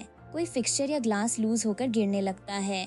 हलचल के बीच यूशी प्रेसिडेंट जाओ से टकरा जाती है और उसके चिन पर चोट लग जाती है। यूशी घबराकर माफी मांगती है। उसे लगता है कि उसका सिर इतना हार्ड है कि उसने प्रेसिडेंट जाओ का चिन रेड कर दिया। आसपास के लोग पूछते हैं कि ग्लास कहीं किसी को लगा तो नहीं। प्रेसिडेंट जाओ अपनी चोट से ज्यादा यूशी की चिंता करता है। वो बार बार पूछता है कि ग्लास उसे कहाँ लगा और वो ठीक है या नहीं। यूशी कहती है कि वो बिल्कुल ठीक है और उल्टा प्रेसिडेंट जाओ से पूछती है कि उसे क्या हुआ। वो भी खुद को ठीक बताता है। इसके बाद लियांगशु को एक्सीडेंट वाली जगह साफ करवाने का आदेश देता है। साथ ही डायरेक्टर यांग को वापस बुलाने के लिए कहता है। प्रेसिडेंट जाओ साफ कर देता है कि चाहे एक्सीडेंट हुआ हो, लेकिन ये मीटिंग उसी दिन पूरी होगी। हलचल खत्म होते समय पीछे से की जैसी रिपीटेड कॉल सुनाई देती है, मगर कोई उस पर ध्यान नहीं देता। मीटिंग दोबारा शुरू होने पर यूसी सबसे पहले एक्सीडेंट के लिए सभी से माफी मांगती है। वो कहती है कि उसने लूज नेल नोटिस नहीं किया, इसलिए ये एक्सीडेंट हुआ। इसके बाद वो उसी एक्सीडेंट को डेवलपमेंट जोन प्रॉब्लम समझाने के लिए इस्तेमाल करती है। यूसी डायरेक्टर यांग से डायरेक्ट से कहती है कि सभी जानते हैं उसने और उसकी टीम ने डेवलपमेंट जोन को स्टेप बाय स्टेप बनाया है, इसलिए अचानक प्लान बदलने की बात सुनकर उसका अपसेट होना स्वाभाविक है। लेकिन वेस्ट वाटर ट्रीटमेंट प्लांट भी अभी गिरे प्लानिंग मैप जैसा है। अगर फाउंडेशन सही नहीं होगी तो हल्का सा मूवमेंट भी सारे एफर्ट्स को डिस्ट्रॉय कर देगा। किंगलिन काउंटी में रेनी सीजन आता है और रिसेंट ईयर्स में हैवी रेन ज्यादा फ्रीक्वेंट हुई है। इतने इंपॉर्टेंट लाइवलीहुड प्लांट को ऐसी जमीन पर नहीं बनाया जा सकता जो कभी भी कोलैप्स हो सकती है। यूशी एक सजेशन देती है। वो चाहती है कि सभी लोग उसी समय साइट पर जाकर ओल्ड और न्यू लोकेशंस को अपनी आंखों से कंपेयर करें। डायरेक्टर यांग उन्हें डेवलपमेंट जोन के की प्लानिंग एरियाज दिखाए और टीम उसे ओरिजिनल साइट के रियल रिस्क समझाए। डायरेक्टर यांग आखिर इसके लिए अग्री कर जाता है। प्रेसिडेंट जाओ भी साफ करता है कि वेस्ट वाटर प्लांट की साइट सिलेक्शन रेजिडेंट्स की लाइवलीहुड सेफ्टी से जुड़ी है। अगर किसी के पास इससे बेहतर और सेफर ऑल्टरनेटिव है तो वो ओपनली डिस्कशन के लिए रख सकता है। लेकिन अगर कोई सेल्फिश मोटिव या ये सोचकर प्रोजेक्ट को रोकता है कि शायद डिजास्टर नहीं होगा तो उसे बर्दाश्त नहीं किया जाएगा। ऐसी थिंकिंग के कारण जियानन एनवायरनमेंट की रेपुटेशन पर सवाल आया तो रिस्पॉन्सिबल व्यक्ति को जियानन ग्रुप छोड़ना होगा। साइट पर पहुंचते ही डायरेक्टर यांग नाराज होकर कहता है कि ऑफिस में बैठे इन लोगों को माउंटेन्स तक आकर नई परेशानी खड़ी करने की क्या जरूरत थी। फिर वो सामने फैले डेवलपमेंट जोन की तरफ इशारा करके बताता है कि इसे बनाने के लिए उन्होंने काउंटलेस इन्वेस्टमेंट कॉन्फ्रेंसेस अटेंड की हैं और कंपनीज को कन्विंस करने में बहुत मेहनत लगी है। सभी लोग साइट पर पहुंचते हैं। डायरेक्टर यांग डेवलपमेंट जोन की तरफ इशारा करके कहता है कि उस एरिया को पाने के लिए उन्होंने काउंटलेस इन्वेस्टमेंट कॉन्फ्रेंसेस अटेंड की हैं। कंपनीज को कन्विंस करते करते उनकी हालत खराब हो गई थी। ये फिंगलिन काउंटी को इकोनॉमिक प्रॉब्लम से निकालने का बहुत मुश्किल से मिला मौका है। डेवलपमेंट जोन कई लोगों की उम्मीदें लेकर खड़ा है, इसलिए डायरेक्टर यांग किसी ऐसे रिस्क को एक्सेप्ट नहीं करेगा जिससे सारी मेहनत पानी में चली जाए। यूशी उसकी फीलिंग समझते हुए उसे रीसेंट कंटिन्यूअस रेनफॉल से लूजन हुई सॉइल दिखाती है। वो बताती है कि अगर ओरिजिनल कंस्ट्रक्शन प्लान फॉलो किया गया तो रेनी सीजन में लैंडस्लाइड का बहुत हाई रिस्क होगा। ऐसी लैंडस्लाइड पूरे डेवलपमेंट जोन को कोलैप्स की तरफ ले जा सकती है। डायरेक्टर यांग फिर न्यू पाइपलाइन रूट की तरफ इशारा करता है। उसके अनुसार pipeline future core urban area के बहुत करीब है। यूशी कहती है कि दोनों प्लान्स एक दूसरे के खिलाफ नहीं हैं। कंस्ट्रक्शन से पहले रूट में माइनर एडजस्टमेंट करके क्रिटिकल अर्बन पाथ को अवॉइड किया जा सकता है। डायरेक्टर यांग फिर भी इम्प्लीमेंटेशन प्रेशर की बात करता है। यूशी जवाब देती है कि प्रेशर केवल डेवलपमेंट जोन पर नहीं, उनकी टीम पर भी है। उन्हें किंगलैंड काउंटी की सेफ्टी भी बचानी है और उसका डेवलपमेंट भी। वे इतनी दूर इसी प्रॉब्लम को मिलकर सॉल्व करने आए हैं। बाकी टीम मेंबर्स डायरेक्टर यांग को याद दिलाते हैं कि प्रेसिडेंट जाओ खुद वहां आया है। कॉन्फ्रेंस रूम में दिए उसके क्लियर स्टेटमेंट से कंपनी की सीरियसनेस दिखाई देती है। साइड डिस्कशन के बीच एक व्यक्ति भारी बॉक्स लेकर जा रहा होता है और किसी चीज से टकरा जाता है। आसपास के लोग तुरंत केयरफुल रहने को कहते हैं। वो बताता है कि उसे कुछ नहीं हुआ, केवल बॉक्स हल्का सा स्क्रैच हुआ है। दूसरा व्यक्ति बॉक्स का वजन देखकर उसे उठाने में मदद करने की ऑफर देता है।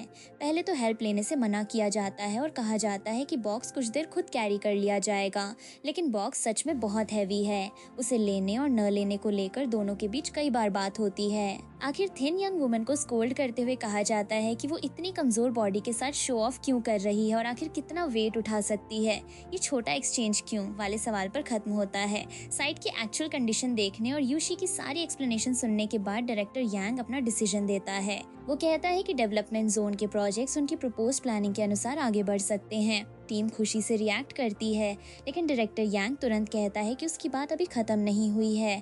कंस्ट्रक्शन पीरियड के कारण होने वाली कॉम्पेंसेशन और ऑफिशियल इंटीग्रेशन का एग्जैक्ट मेथड रिटन अग्रीमेंट में होना चाहिए। हर कंडीशन ब्लैक एंड व्हाइट में साफ लिखी जाएगी। वो किसी वर्बल प्रॉमिस को एक्सेप्ट नहीं करेगा। यूशी और उसकी टीम उसकी कंडीशन मानते हुए प्रॉमिस करती है कि वे किंगलैंड काउंटी को सैटिस्फैक्ट्री आंसर देंगे। प्रोजेक्ट डिस्कशन खत्म होने के बाद यूशी रिमेनिंग की या जरूरी चीज लौटाने का तरीका सोच रही होती है। वो मिनिस्टर लू के पास जाकर मीटिंग रूम एक्सीडेंट के लिए फिर अपॉलॉजी देती है। उसे लगता है कि प्रेसिडेंट जाओ के चिन पर काफी सीरियस चोट लगी थी, इसलिए वो बारिश के बीच फार्मेसी जाकर पेन रिलीफ ऑइंटमेंट खरीद लाई है। वो चाहती है कि कोई ये ऑइंटमेंट प्रेसिडेंट जाओ तक पहुंचा दे, लेकिन मिनिस्टर लू बताता है कि प्रेसिडेंट जाओ और उसकी टीम अब चिंगलिन काउंटी में नहीं है।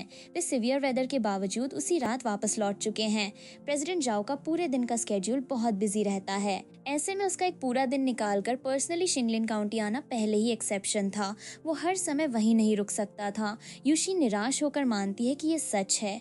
प्रेसिडेंट जाओ जैसा व्यक्ति किसी पर्सन या इवेंट के कारण आसानी से अपना रास्ता नहीं बदलता। शायद इतनी हैवी रेन भी उसे नहीं रोक सकती। फिर प्रेसिडेंट जाओ को मैसेज भेजा जाता है कि मिनिस्टर यूशी एक्सीडेंट के कारण गिल्टी महसूस कर रही थी और रेन में जाकर उसके लिए पेन रिलीफ पैचेस खरीद लाई है। उससे पूछा जाता है कि क्या उसे उनकी जरूरत है। प्रेसिडेंट जाओ इसे लेने से मना कर देता है और अपने अगले काम के लिए निकल जाता है। किंगलैंड काउंटी में बाकी टीम के लिए लोकल डिनर अरेंज किया जाता है। होस्ट सभी से कहता है कि इस पीरियड में सबने बहुत मेहनत की, इसलिए उन्हें किंगलैंड काउंटी के स्पेशल डिशेस जरूर ट्राई करने चाहिए। डायरेक्टर यांग भी यूशी से खुलकर बात करता है। वो मानता है कि यूशी और उसकी टीम किंगलैंड काउंटी की प्रॉब्लम सॉल्व करने आई थी, किसी पर ऑर्डर्स चलाने नहीं। उसका अर्लियर एटीट्यूड ठीक नहीं था, इसलिए वो ड्रिंक लेकर अपॉलॉजी देना चाहता है। यूशी कहती है कि डायरेक्टर यांग को इतना फॉर्मल होने की जरूरत नहीं है। वे सभी किंगलैंड काउंटी की भलाई के लिए काम कर रहे हैं। वो उल्टा उसके अंडरस्टैंडिंग और सपोर्ट के लिए ड्रिंक ऑफर करती है। डिनर के बीच डायरेक्टर यांग उसे बच्चा कहता है। यूशी तुरंत बताती है कि वो 27 साल की है और अब बच्ची नहीं है। डायरेक्टर यांग हंसते हुए कहता है कि उसके लिए 27 भी बच्चा ही है। यूशी फिर उसकी अपनी मेहनत की तरफ बात ले जाती है। वो कहती है कि डायरेक्टर यांग ने किंगलैंड काउंटी में इन्वेस्टमेंट लाने के लिए कितने वर्षों तक लगातार दौड़ लगाई है। वो उसके हार्डवर्क को रिस्पेक्ट करती है। यूशी प्रॉमिस करती है कि टीम डेवलपमेंट जोन को प्रोटेक्ट करेगी और डायरेक्टर यांग की सालों की मेहनत बेकार नहीं जाने देगी। डायरेक्टर यांग इमोशनल होने के बजाय फिर मजाक करता है। वो कहता है कि अगर किसी ने इस प्रोजेक्ट को खराब किया तो वो सभी को बहुत कड़ी पनिशमेंट देगा। सब उसकी बात पर हंसने लगते हैं और डिनर का माहौल फ्रेंडली हो जाता है। इसी डिनर के दौरान यूशी को यी का मैसेज मिलता है। ये बताती है कि शेन हुआई की जूनियर फीमेल क्लासमेट भी किंगलिन काउंटी आ गई है। सबसे ज़्यादा संभावना यही है कि वो शेन हुआई से मिलने आई है। यूशी तुरंत होटल रिसेप्शन से कांटेक्ट करती है। वो पूछती है कि क्या कोई यंग और ब्यूटीफुल फीमेल एम्प्लॉय अभी रूम 2336 में गई है। वो खुद को जियानन एनवायरनमेंट की एम्प्लॉय बताती है। फिर यूशी स्पेयर रूम की मांगती है। वो बहाना बनाती है कि उस फीमेल कॉलीग का रूम कार्ड भूल गया था और यूशी उसका सामान ऊपर पहुंचाने में हेल्प कर रही थी। इन्फॉर्मेशन मिलते ही यूशी समझ जाती है कि शेन हुआई और उसकी जूनियर सिस्टर ने टाइमिंग बहुत केयरफुली चूज की। यूशी अगले दिन सुबह वहां से निकलने वाली थी और वो लड़की ठीक उसी रात पहुंच गई। यूशी अपनी तरफ बढ़ रही होती है, तभी शेन हुआई उससे फोन पर बिल्कुल नॉर्मल तरीके से बात करता है। वो किसी प्रोजेक्ट में प्रोग्रेस होने का उल्लेख करता है और बताता है कि वो अगले दिन सिटी लौट जाएगा। यूशी कहती है कि उसके प्रोजेक्ट का काम अभी 1-2 सप्ताह और चल सकता है। दोनों काम खत्म होने के बाद हैचिंग में मिलने की बात करते हैं। शेन हुआई फिर उसके मैटरनल ग्रैंड पेरेंट्स और वेडिंग प्रेपरेशंस का टॉपिक उठाता है। कॉल के आखिर में वो यूशी से लव यू कहता है, जैसे उनके रिलेशनशिप में कोई प्रॉब्लम ही न हो। शेन हुआई की आवाज सुनकर यूशी को उसका पुराना रूप याद आता है। एक बर्थडे पर उसने यूशी को ऐसी प्रोफेशनल बुक गिफ्ट की थी जो बहुत समय से आउट ऑफ प्रिंट थी। यूशी ने हैरानी से पूछा था कि उसने वो बुक कहाँ से ढूंढी। शेन हुआई ने कहा था कि यूशी जिस बुक की इच्छा करेगी वो पूरा शहर और सारे यूज्ड बुक स्टोर्स छानकर उसे खोज लाएगा। यूशी ने उसे धन्यवाद दिया था। उसने ये भी कहा था कि शेन हुआई को बहुत मुश्किल से एक दिन की छुट्टी मिली, फिर भी वो पूरा दिन उसके साथ इन कामों में लगा रहा। शेन हुआई ने उस समय यूशी को अपनी सबसे इम्पोर्टेंट गर्लफ्रेंड कहा था। उसकी बातों और एक्शंस में ऐसा प्यार था जिस पर यूशी ने कभी डाउट नहीं किया। लेकिन अब यूशी समझती है कि उस समय की सिंसेरिटी सच होने के बावजूद फीलिंग्स हमेशा वैसी नहीं रहती। सच्ची लगने वाली फीलिंग्स भी एक पल में बदल सकती हैं और प्यार किसी दूसरे व्यक्ति की तरफ शिफ्ट हो सकता है। यूशी होटल रूम के पास पहुंचती है। अंदर से शेन हुआई की वही पुरानी बातें याद आती हैं। वो 3 AM तक ओवरटाइम कर रहा था, सिग्नल खराब था और कॉल जल्दी खत्म करना पड़ा था। यूशी की लेकर रूम खोलने की कोशिश करती है। अंदर से किसी की आवाज की देने या डोर खोलने का विरोध करती है। इसी समय वेदर स्टेशन का अनाउंसमेंट सुनाई देता है। रात 8 बजे हैवी रेन का रेड अलर्ट जारी किया गया है। स्ट्रॉन्ग एयर मास के कारण अगले 3 घंटों में बहुत तेज बारिश होने की संभावना है। रूम खुलते ही यूशी अंदर की सिचुएशन देखकर पूछती है कि आखिर वहाँ क्या चल रहा है। शेन हुआई यूशी को अचानक सामने देखकर घबरा जाता है। वो पूछता है कि यूशी वहाँ क्या कर रही है। यूशी तुरंत वहाँ चल रही रिकॉर्डिंग या फोन को बंद करने के लिए कहती है। वो साफ वार्निंग देती है कि अगर शेन हुआई को पब्लिक एम्बैरसमेंट का डर नहीं है तो वो ड्रामा जारी रख सकता है। उस रात का वीडियो सीधे उसके सुपरवाइजर की कंप्लेंट, ईमेल और डिपार्टमेंट ग्रुप चैट तक पहुंच जाएगा। ये सुनते ही जूनियर सिस्टर डरकर माफी मांगने लगती है।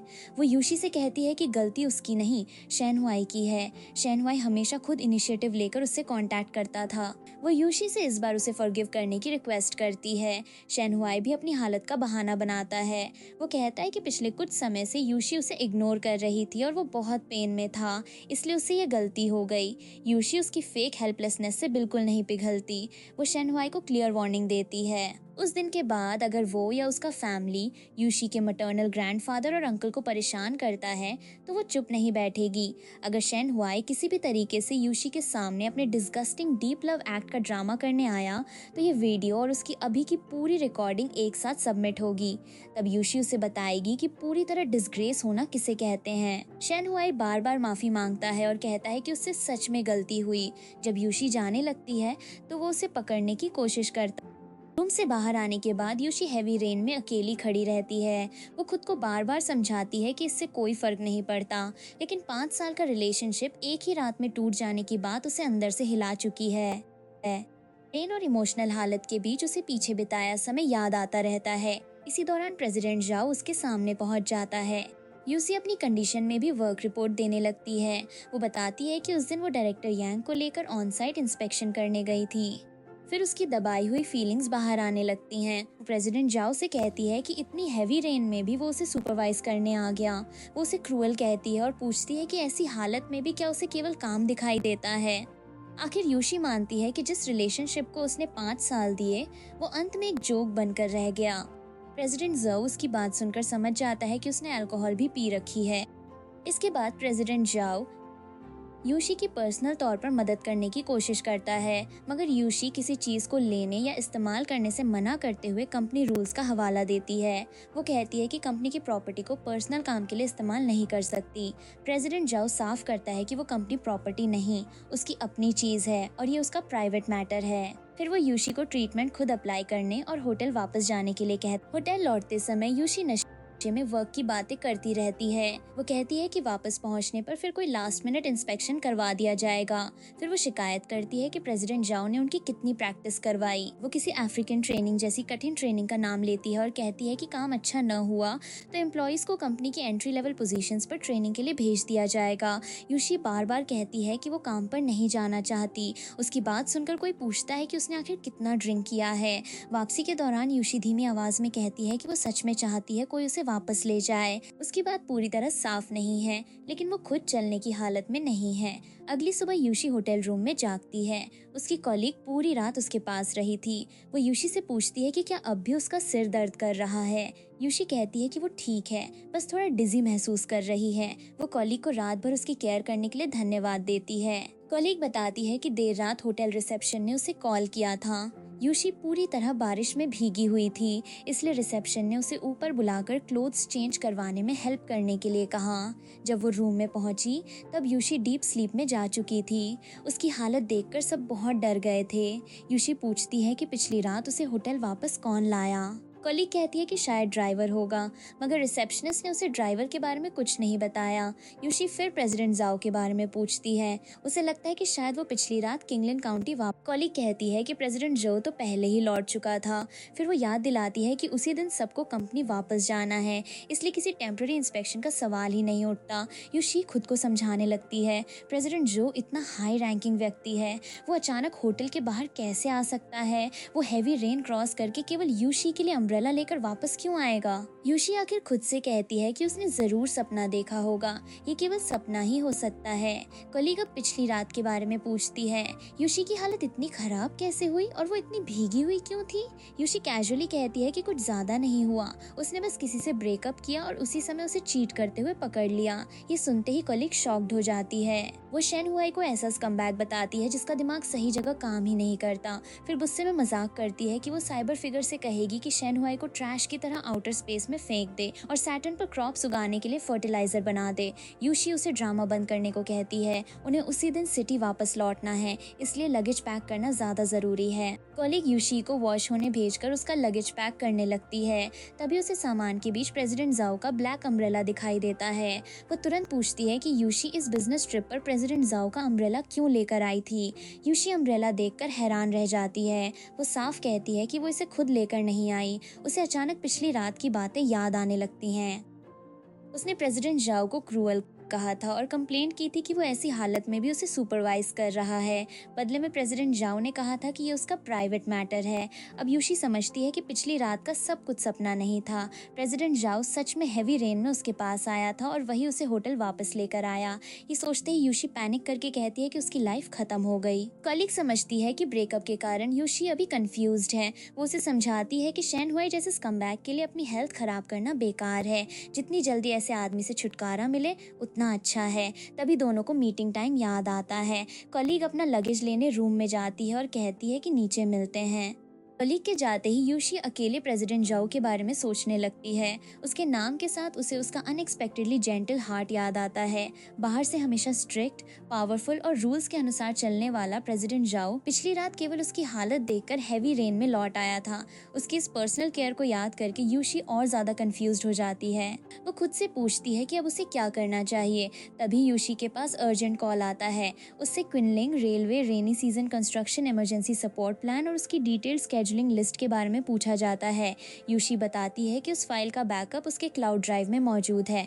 कॉलर उसे तुरंत उसकी कॉपी प्रिंट करने और प्रेसिडेंट जाओ के ऑफिस पहुंचाने के लिए कहता है। यूशी हैरान होकर पूछती है कि क्या ये काम उसी समय करना जरूरी है। उस दिन उसकी छुट्टी है, लेकिन उसे बताया जाता है कि सिचुएशन अर्जेंट है और वो स्पेसिफिक फाइल केवल यूशी के पास मौजूद है। उसे खुद पूरा ट्रिप करने की जरूरत नहीं, बस फाइल जल्दी से प्रेसिडेंट जाओ के ऑफिस पहुंचानी होगी। यूशी डॉक्यूमेंट लेकर प्रेसिडेंट जाओ के ऑफिस पहुंचती है। वहां सेक्रेटरी लियांग उसे बताता है कि मिनिस्टर लू और प्रेसिडेंट जाओ दोनों अंदर मौजूद हैं, इसलिए वो सीधे जा सकती है। यूशी अंदर पहुंचकर कहती है कि ये मिनिस्टर लू द्वारा तैयार करवाया गया मटेरियल है और डॉक्यूमेंट पर प्रेसिडेंट जाओ के पर्सनल सिग्नेचर चाहिए। वो फाइल देने के बाद तुरंत वहां से निकलना चाहती है, लेकिन प्रेसिडेंट जाओ उसे रोककर कहता है कि वो उसके आसपास हमेशा बहुत अनकंफर्टेबल दिखाई देती है। यूशी अपनी नर्वसनेस छिपाते हुए कहती है कि सुपीरियर के सामने कॉशियस रहना उसकी ड्यूटी है। वो अपने काम में किसी तरह की लापरवाही नहीं करना चाहती। फिर वो प्रेसिडेंट जाओ को याद दिलाती है कि इस समय वर्किंग आवर्स खत्म हो चुके हैं।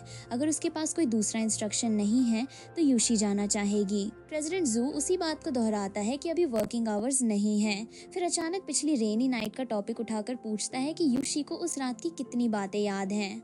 यूशी कुछ पल सोचकर कहती है कि उस दिन बारिश बहुत तेज थी और उसने थोड़ी अल्कोहल भी ली थी, इसलिए उसकी मेमोरी काफी हाजी है। उसे इतना याद है कि कोई उसे वापस लेकर गया था और वो उस व्यक्ति की बहुत ग्रेटफुल है। वो नर्वस होकर पूछती है कि क्या उसने इसके अलावा भी कुछ ऐसा किया था जिससे प्रेसिडेंट जाओ ऑफेंड हुआ हो। यूशी पहले से ही माफी मांगते हुए कहती है कि उसने सच में जरूरत से ज्यादा ड्रिंक कर लिया था। अगर उसकी वजह से प्रेसिडेंट जाओ को कोई ट्रबल हुई तो वो सॉरी है। प्रेसिडेंट जू बिना ज्यादा एक्सप्रेशन दिखाए बताता है कि यूशी उसकी कार में लगातार 47 मिनट्स तक रोती रही थी। ये सुनते ही यूशी एम्बैरेसमेंट में तुरंत माफी मांगती है। वो प्रॉमिस करती है कि फ्यूचर में वर्क पीरियड के दौरान अपने पर्सनल इमोशंस को कंट्रोल करेगी और ऐसी मिस्टेक दोबारा नहीं होगी। लेकिन प्रेसिडेंट जो उस रात की बात वहीं छोड़कर वेस्ट वाटर ट्रीटमेंट प्रोजेक्ट की शुरुआत पर आता है। वो बताता है कि प्रोजेक्ट ऑफिशियली शुरू होने से पहले किसी ने एनोनिमसली उसकी पर्सनल ईमेल पर एक फाइल भेजी थी। बहुत लोग जानते हैं कि प्रेसिडेंट की पर्सनल ईमेल पर डायरेक्टली भेजी गई फाइल उसके द्वारा देखे जाने की संभावना बहुत कम होती है। इसके बावजूद सेंडर ने नॉर्मल रिपोर्टिंग लेवल्स बाईपास करके वही रास्ता चुना। उस फाइल में डेटा बहुत डिटेल्ड था और हर पॉइंट क्लियर तथा ऑर्गेनाइज तरीके से लिखा गया था। नॉर्मली ऐसी रिपोर्ट को एक एक लेवल से ऊपर भेजा जाना चाहिए था, लेकिन सेंडर ने सारी रुकावटें पार करके उसे सीधे प्रेसिडेंट जाओ तक पहुंचाने की कोशिश की। प्रेसिडेंट जाओ यूशी से पूछता है कि उसके हिसाब से सेंडर ने एनोनिमस रहना क्यों चुना होगा। यूशी समझ जाती है कि ये डिस्कशन अचानक शुरू नहीं हुआ। प्रेसिडेंट जू शायद पहले पर्सनल बातों से उसका गार्ड नीचे कर रहा था और अब चेक करना चाहता है कि एनोनिमस ईमेल उसी ने भेजी थी या नहीं। वो केयरफुली जवाब देती है कि संभव है सेंडर रेलेवेंट डिपार्टमेंट का ऑफिशियल एम्प्लॉय न हो। ऐसी डिटेल्ड रिपोर्ट लिखने के लिए 2-3 साल का वर्क एक्सपीरियंस चाहिए। हो सकता है डेटा कलेक्ट करने का उसका तरीका पूरी तरह कंप्लायंट न रहा हो, इसलिए वो ओपनली सामने नहीं आ सकता था। प्रेसिडेंट जो पूछता है कि डेटा कलेक्ट करने का कौन सा तरीका नॉन कम्प्लायंट हो सकता है। यूशी एग्जाम्पल देते हुए कहती है कि शायद सेंडर डेटा की एक्यूरेसी वेरीफाई करना चाहता था और इसके लिए उसने यूजुअल कलेक्शन पॉइंट्स अवॉइड किए। हो सकता है सैंपल्स नॉन वर्किंग आवर्स में या ऐसी लोकेशन से लिए गए हों जो रेगुलेशंस के अनुसार अप्रूव्ड नहीं थी। जिन लोगों को इसके बारे में जानकारी नहीं है उन्हें ये लूप होल कभी पता नहीं चलेगा। केवल एक्चुअल सिचुएशन जानने वाला व्यक्ति ही रिपोर्ट की मिसिंग इन्फॉर्मेशन पूरी कर सकता है। प्रेसिडेंट जाओ ध्यान से उसकी बात सुनने के बाद कहता है कि उसने केवल इतना बताया था कि ईमेल में इन्वेस्टिगेशन रिपोर्ट थी। उसने स्पेसिफिक ब्लैक स्नेक या उस पर्टिकुलर डिटेल का कोई मेंशन नहीं किया था। यूशी समझ जाती है कि उससे गलती हो चुकी है और उसने खुद अपनी पहचान खोल दी। वो पूछती है कि क्या प्रेसिडेंट जाओ उसे पनिश करेगा। प्रेसिडेंट जाओ उल्टा पूछता है कि उसे किस बात का डर है, जॉब से निकाले जाने का, रिस्पॉन्सिबिलिटी तय होने का या खुद प्रेसिडेंट जाओ का। यूशी तुरंत माफी मांगती है। वो जानती है कि प्रेसिडेंट जाओ किसी को स्पेशल परमिशन देना पसंद नहीं करता। उसने नॉन कंप्लायंट तरीके से इन्वेस्टिगेशन करके कंपनी और प्रेसिडेंट जाओ के लिए ट्रबल क्रिएट की, लेकिन प्रेसिडेंट जाओ उस ईमेल को ट्रबल नहीं कहता। वो बताता है कि रिपोर्ट का डेटा डिटेल्ड था, रीजनिंग क्लियर थी और उसने सीधे कोर प्रॉब्लम आइडेंटिफाई की थी। उसी ईमेल के कारण प्रेसिडेंट जाओ पर्सनली उसके डिपार्टमेंट में गाइडेंस देने गया। रिजल्ट की तरफ से देखा जाए तो एनोनिमस सेंडर ने प्रोजेक्ट को सही डायरेक्शन में पुश किया, इसलिए प्रेसिडेंट जाओ उस ईमेल को गलत नहीं, वैल्यूएबल कंट्रीब्यूशन मानता है। यूशी को विश्वास नहीं होता कि वो उसके एक्शन की तारीफ कर रहा है। प्रेसिडेंट जाओ आगे बताता है कि इन्वेस्टिगेशन के दौरान लोकल बिजनेसेस ने डेटा कलेक्शन रोकने की कोशिश की थी। उन्होंने थ्रेट्स भी दिए थे। यूशी के सुपीरियर मिनिस्टर लू के पास उस समय इन्वेस्टिगेशन छोड़ने के अलावा कोई ऑप्शन नहीं था। यूशी सच बोलती है कि डर तो लगा था, लेकिन डर के बावजूद उसे वहां जाना जरूरी लगा। फिर भी यूशी ने सब कुछ इग्नोर करके अपनी जान रिस्क में डालते हुए इन्वेस्टिगेशन जारी रखी। प्रेसिडेंट जाओ उससे पूछता है कि क्या उसे मरने से डर नहीं लगा। प्रेसिडेंट जाओ कहता है कि यूशी ने जो किया वो सही था। एक बार वेस्ट वाटर ट्रीटमेंट प्लांट बन जाए तो उसे किंगलैंड काउंटी के माउंटेन्स और रिवर्स दोबारा जाकर देखने चाहिए। इतनी सीरियस बात के बाद प्रेसिडेंट जाओ अचानक अपने अम्ब्रेला का टॉपिक उठाता है। वो पूछता है कि क्या उसका अम्ब्रेला यूशी के ऑफिस में है। यूशी बिना सोचकर कह देती है कि अम्ब्रेला फिलहाल उसके घर पर है। आंसर देते ही उसे अपनी गलती समझ आती है। वो मन में परेशान होती है कि उसने ऑफिस कहने के बजाय घर क्यों कहा। अगर प्रेसिडेंट जाओ ने पूछ लिया कि वो उसका पर्सनल अम्ब्रेला घर क्यों ले गई तो वो क्या जवाब देगी। यूशी जल्दी से सफाई देती है कि किंगलैंड काउंटी रिसर्च ट्रिप के बाद वो अम्ब्रेला लौटाना चाहती थी, लेकिन उसे सूटेबल अपॉर्चुनिटी नहीं मिली। उसका इंटेंशन अपने बॉस की पर्सनल प्रॉपर्टी छिपाकर रखने का नहीं था। प्रेसिडेंट जो उसे अगली मुलाकात में अम्ब्रेला साथ लाने के लिए कहता है। यूशी तुरंत पूछ बैठती है कि अगली मुलाकात कब होगी। इतना ही नहीं, वो आगे पूछ देती है कि प्रेसिडेंट जो कब मिलना चाहेगा। अपने ही वर्ड सुनकर यूशी को समझ आता है कि वो क्या कह रही है। वो सिचुएशन बचाने के लिए तुरंत बोलती है कि उसे अपनी अधूरी पिरामिड प्रिंसिपल बुक दोबारा ध्यान से पढ़नी चाहिए। उसे वर्क एफिशिएंसी और कम्युनिकेशन एबिलिटी इम्प्रूव करनी होगी। उसके बाद वो प्रेसिडेंट जाओ को प्रॉपरली रिपोर्ट करेगी। यूशी किसी तरह ऑफिस से बाहर आती है। बाहर सेक्रेटरी लियांग उसे नर्वस देखकर कहता है कि प्रेसिडेंट जाओ ने उसके लिए स्टडी मटेरियल भेजने को कहा है। असिस्टेंट जांग वो मटेरियल धीरे धीरे उसके पास पहुंचा देगा। यूशी को केवल एप्लीकेशन अप्रूव करनी है। यूशी अंदर ही अंदर कहती है कि प्रेसिडेंट जाओ के सामने नॉर्मल रहना उसके लिए बहुत डिफिकल्ट होता जा रहा है। यूशी स्टडी मटेरियल का इंतजार करती रहती है। असिस्टेंट जांग ने कहा था कि मटेरियल भेजा जाएगा, लेकिन पूरी रात बीतने पर भी कुछ नहीं आता। वो सोचती है कि शायद बात केवल कहने के लिए थी। अगले दिन आखिर उसके पास एक बुक पहुंचती है। उसे देखते ही यूशी नोटिस करती है कि ये द पिरामिड प्रिंसिपल का वो एडिशन नहीं है जो उसके पास पहले से मौजूद है। बुक को ध्यान से देखने पर वो पहचान लेती है कि ये प्रेसिडेंट जाओ की पर्सनल कॉपी है। इसके अंदर उसके अपने हैंड रिटन एनोटेशंस भी हैं। तभी यूशी समझती है कि प्रेसिडेंट जाओ ने स्टडी मटेरियल कहकर कोई सामान्य बुक नहीं भेजी। उसने अपनी इस्तेमाल की हुई और नोट से भरी पर्सनल बुक यूशी को दी है। इसके बाद कंपनी में एक नए इम्पोर्टेंट रेनोवेशन प्रोजेक्ट की ब्रीफिंग होती है। वुटोंग और सिकामोर लीव्स के रेफरेंस के साथ प्रेजेंटर उस एरिया की बेसिक सिचुएशन समझाना शुरू करता है। वो बताता है कि कंपनी ने हाल ही में एक बहुत इम्पोर्टेंट रेनोवेशन प्रोजेक्ट अंडरटेक किया है। उसके की एरियाज में वुटोंगली भी शामिल है। वुटोंगली का नाम सुनते ही यूशी शॉक्ड हो जाती है, क्योंकि उसके मटर्नल ग्रैंड पेरेंट्स का घर वहीं है। प्रेजेंटर आगे बताता है कि उस एरिया में केवल ओल्ड बिल्डिंग्स नहीं हैं, वहाँ इम्पोर्टेंट हिस्टोरिकल इवेंट्स और कम्युनिटी कल्चर भी जुड़ा है। इसलिए रेनोवेशन करते समय उस हिस्ट्री और कल्चरल वैल्यू को प्रोटेक्ट करना सबसे जरूरी पॉइंट्स में से एक होगा। यूशी सोचती है कि क्या ये सच में केवल कोइंसिडेंस है कि प्रेसिडेंट जाओ की कंपनी का अगला प्रोजेक्ट उसी एरिया में आ गया जहाँ उसका फैमिली रहता है। यूशी अपने मटर्नल ग्रैंड पेरेंट्स के घर पहुँचती है। उसका ग्रैंडफादर ट्रेडिशनल मेडिसिन और प्रिस्क्रिप्शन के काम में लगा हुआ है। यूशी प्रीवियस प्रिस्क्रिप्शन और हर्ब्स के बारे में पूछती है। ग्रैंडफादर उसे देखकर कहता है कि वो बहुत मुश्किल से घर आती है और इस बार भी ठीक उस दिन आई है जब उसकी फ्री कंसल्टेशन चल रही है। जब यूशी बिजी होती है तो 10-15 दिनों तक घर का चेहरा नहीं देखती। अब इतने दिनों बाद आई है तो थोड़े काम की कंप्लेंट नहीं करनी चाहिए। ग्रैंडफादर उसे पहले हर्ब्स प्रोसेस करने का आदेश देता है। उसके बाद यूशी को ग्रोसरीज खरीदनी है और उसके लिए खाना भी बनाना है। यूशी बिना बहस किए उसकी बात मान लेती है। काम करते हुए यूशी अपने अंकल से वुटोंगली रेनोवेशन का टॉपिक उठाती है। वो कहती है कि उसने अभी तक मटर्नल ग्रैंड पेरेंट्स को इस प्रोजेक्ट के बारे में बताने की हिम्मत नहीं की। अंकल उसकी बात सुनकर हैरान होता है। वो बताता है कि पिछले महीने से ही अलग अलग लोग एरिया में इन्वेस्टिगेशन के लिए आ रहे हैं और रेनोवेशन की न्यूज़ पूरे नेबरहुड में फैल चुकी है। यूशी को ये बात अब पता चली है। वो हंसते हुए बताता है कि ग्रैंडफादर ने साफ कह दिया है कि वो कहीं मूव नहीं करेगा। इतना ही नहीं, उसने नेबर्स को भी इशारा कर दिया है कि सभी को एक यूनाइटेड फ्रंट बनाकर बाहर से आने वालों का विरोध करना चाहिए। यूशी समझती है कि प्रोजेक्ट ऑफिशियली शुरू भी नहीं हुआ और उसका मटर्नल ग्रैंडफादर पहले ही उसके बॉस का लाइफ लॉन्ग एनिमी बनने की तैयारी कर चुका है। फिर भी वो मानती है कि सामने दिखाई दे रही ट्रेडिशनल रेजिडेंशियल एरिया को प्रोटेक्ट और इम्प्रूव करने की जरूरत है।